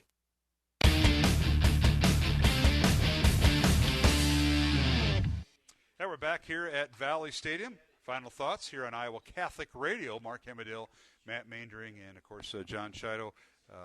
Big night for Dowling as they improve their record, going 7-1 now with the win. The Maroons have won 7 straight games after their opening season opening loss to Southeast Polk, and the Maroons have put it together. Valley falls to 4-4, and they will be at Drake next Friday night. Dowling will be home here at Valley Stadium, their home field, and take on the Waukee Warriors. And, Matt, I know you're kind of going through the scores. We'll get that to our listeners. We still got a parking lot full of cars, and they're gradually thinning out here. But give us a lowdown on some of the scores. Southeast Polk ends up burying, they took it to Centennial in the second half, 42-16. And then Ankeny beats Waukee Northwest, 31-7. The last score I have with Johnston and Cedar Rapids Kennedy was 28-7. Johnston winning that game, and I believe, and then Waukee Urbandale. Waukee was up 30-0 was the last score that I had there, and I think that's it. Okay, that's quite a event of games. Of course, next Friday night will be the last final regular season games. I understand some of the smaller classes, 1A, Class A, 1A, and 2A, they start their postseason next week, so you have all that going on. And reminder this week for Dowling Catholic and for the Valley Tigers, girls swim conference meet is at the Waukee YMCA, and that'll be for both the Dowling and Valley girls. There'll be 6 teams involved at the Central Iowa Metro League Conference meet at Waukee at 5 o'clock this Tuesday, October 18th. And then on Wednesday, state cross-country qualifying for both the girls and boys, and both Dowling and Valley will be in Council Bluffs. There'll be 10 teams there. They'll get underway at 4 o'clock. I'm not sure which course they're going to be at there. They're probably one of the golf courses in Council Bluffs. Yeah. Best of luck to the Dowling and Valley cross-country teams this week. It's a big – this is, the end of October. Everything comes to a head in a hurry, and as golf had a good weekend, good season. In the 9th, I believe, is what they ended up last weekend at Cedar Rapids, and the swim and cross country teams now as they enter their postseason, both teams are. Both cross-country teams and the girls swim dive team just really strong. That girls swim dive team is fun to watch. Got to watch a little bit of the meet the other night. And then you turn around and Coach Wiska's had her. She's got. It's become just a common expectation now that it's going to roll, and they are hitting their stride. Those girls have done an outstanding job this year, and they are fun to watch as well. Coach Wiska's got her 400th career win earlier this year, right around Labor Day, and what a year they had. Dowling volleyball team 29-9. And they are ranked they're ranked 4th, and the final rankings come out Monday because that'll be what they use to seed the state tournament.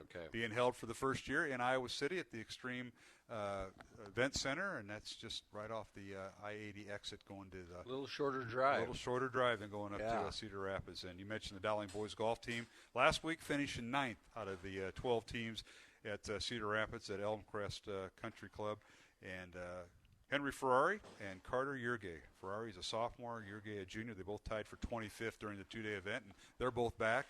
And they had a pretty nice showing. They won a couple tournaments this year, I saw. So hats off to Ron Gray. And I think he's up closing up his cabin up in Canada this time of year. He's up north. He's up north. Maybe, probably is. Got to shut it down. Got to shut it down. All right. Coach, you got any final comments? Are you here? I thought you were just getting warm and had to wake him up. Well, he's got less hair. I don't know what the over-under was, wow. but I didn't say it. I didn't say it. Yeah. Go ahead. Now I know, when you don't have a hat on, now without hair. Your hat goes down to your eyes. It never used to go down that low. It's cold. Yeah. I mean, my whole back is numb right now. But it's just an interesting ball game, wasn't it? It was. I mean, I never saw that coming. I really thought it was going to be both sides of the ball. Pretty tight. Offense and defensive lines dictated this game. Yeah. And you heard Coach Wilson. You talked to him about Jackson Smolik making the reads. Yeah. That RPOs. That's in the quarterback's hands. As we talk about. And Jackson did a tremendous job tonight. But I was surprised at how much Dowling dominated at the line of scrimmage. That was just amazing. In being able to stand behind the play there and watching it on the screen and on the south end zone, when Dowling's offense was going away from you, and Matt was mentioning it was right up the middle, and it's that A-gap run game, and it was to the weak side, and they would overload everything to the tight end, and he had a good double team on that nose guard, and it created a hole that I could run through, and they really took advantage of that. They did. And, and the thing that was also fun to watch tonight was how hard C.J. Phillip ran.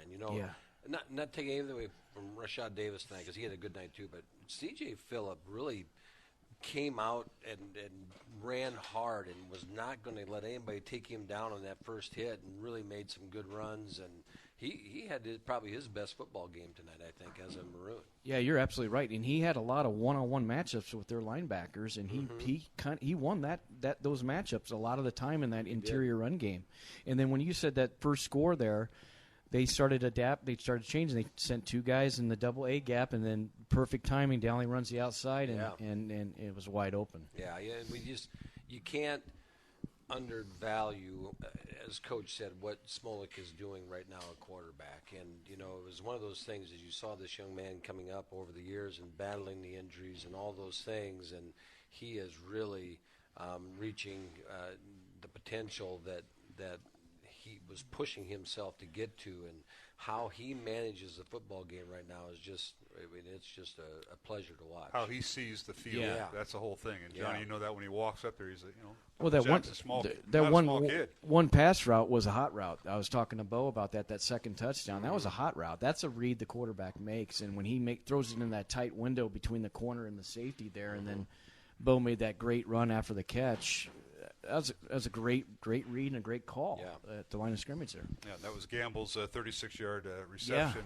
We just were taken aback the way he kind of reached out and almost like it wasn't quite a jump stop, a basketball term here, but he reached out, grabbed it, and then put a move on the defender and was into the end zone. That was tremendous. So Gamble with a couple touchdowns tonight. C.J. Phillip ran for 2 touchdowns along with Rashad Davis with a 1 touchdown run. And, of course, Valley's points were Dawson Stein a 23-yard field goal early in the second quarter for their score. And what a night it was. Johnny, I hope you get warm. You got all weekend to get warm. Are you going to Texas tomorrow to watch the game? No, Sophie's down there. They left. She said their flight left at noon. I'm like, big time now. Yeah. Flight, you get police escort from Ames, and with the football travels with the team, and the dance team travels. Yeah, with the football team. They're down in Austin, but that's fun. Kind of the crazy thing is she won't get to see the city because it's a quick turnaround. I mean, they'll down and out. Yeah. They'll come right back after the ball game tomorrow. Well, we'll all watch it on ABC, the nationally televised tomorrow morning, 11 o'clock, Texas and Iowa State. Mr. Maynard, you got a golf game? I mean, you're pushing these golf dates on Saturday. Trying. Yeah, last weekend didn't go as well as I had hoped. Scheduled golf on well, you got to do it while you can. This called weekend, August and September. This weekend we're on the road. That's why I switched to bowling. Yeah, we're gonna at this time tomorrow night. I hope to be in Green Bay. So are you going to the game? We're sneaking out of town. Yeah. Oh, the boys and I. So I don't know if Lisa's excited about 3 of us leaving town by ourselves. But anyway. Who do they play this weekend? The Jets. The Jets, oh, yeah. The Jets are hot right now. They are. My son won a couple tickets, so then enjoy your trip. Yeah, enjoy the trip. Anytime in Lambeau Field is what a great place. Yeah, it's a lot of fun. Well, next week, gentlemen, it's Parents' Night, and Dowling has 41 seniors listed on their roster, and of course, all the parents will be recognized. That's a big moment, and they'll be recognized, I believe, before the game. So that'll be part of our pregame. And we look forward to that as Dowling hosts Waukee. Next Friday night, we'll be on the air at 6:30, kickoff at 7, and then Valley Tigers on the road at Roosevelt. They'll play at Drake Stadium on Friday. Matt? Well, the last thing I got to mention is, the band had their last performance out here for halftime. They'll perform next week as well. Yeah, but they have their big, this is it for them. They have their big contest at Waukee tomorrow. They'll perform twice. They have once in the afternoon and then once tomorrow night. And they've had a great season. I believe they got third last weekend in their contest, and they've had an outstanding season as well for the Vanguard. So just an outstanding fall for everything Maroon. They put a lot of work in. That's Mr. Holland, right? I mean, Mr. Holland, that's Mr. impressive. Hoover. Yeah. You see all the trees out there? Oh, it's impressive. Yeah. And the other thing is we try to get the field as 8th graders on certain days. Yeah. The band's out there 5-hour practices. Yeah. I mean, they really get after it. They do. How long did you practice? Impressive. About 45 minutes?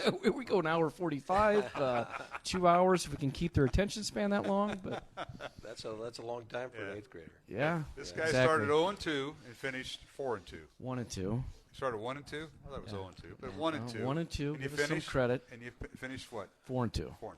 Yeah. There you go.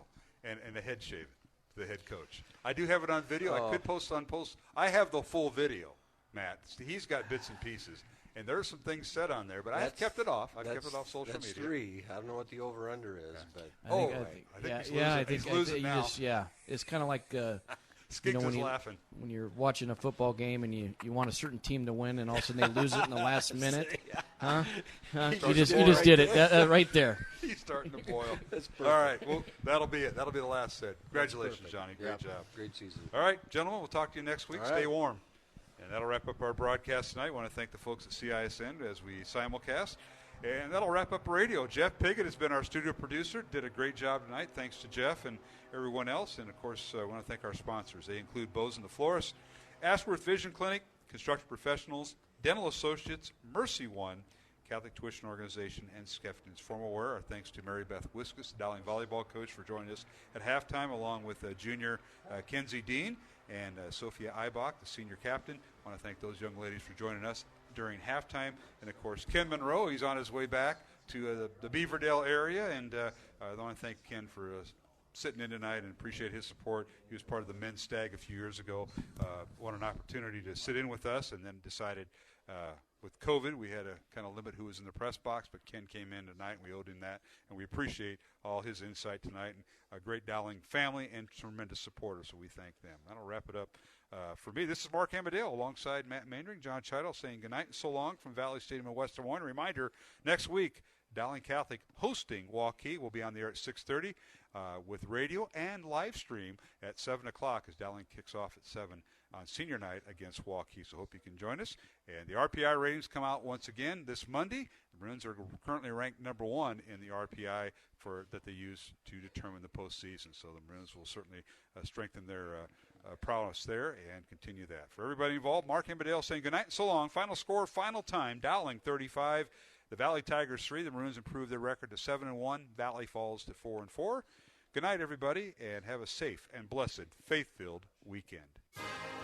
Coverage of Dowling Catholic Sports is underwritten by Ashworth Vision Clinic, Construction Professionals, Dental Associates, Mercy One, the Catholic Tuition Organization, Skeffington's Formal Wear, and Bozen the Florist. Please support the businesses that underwrite Iowa Catholic Radio. The proceeding has been a Dowling Catholic Sports presentation on Iowa Catholic Radio.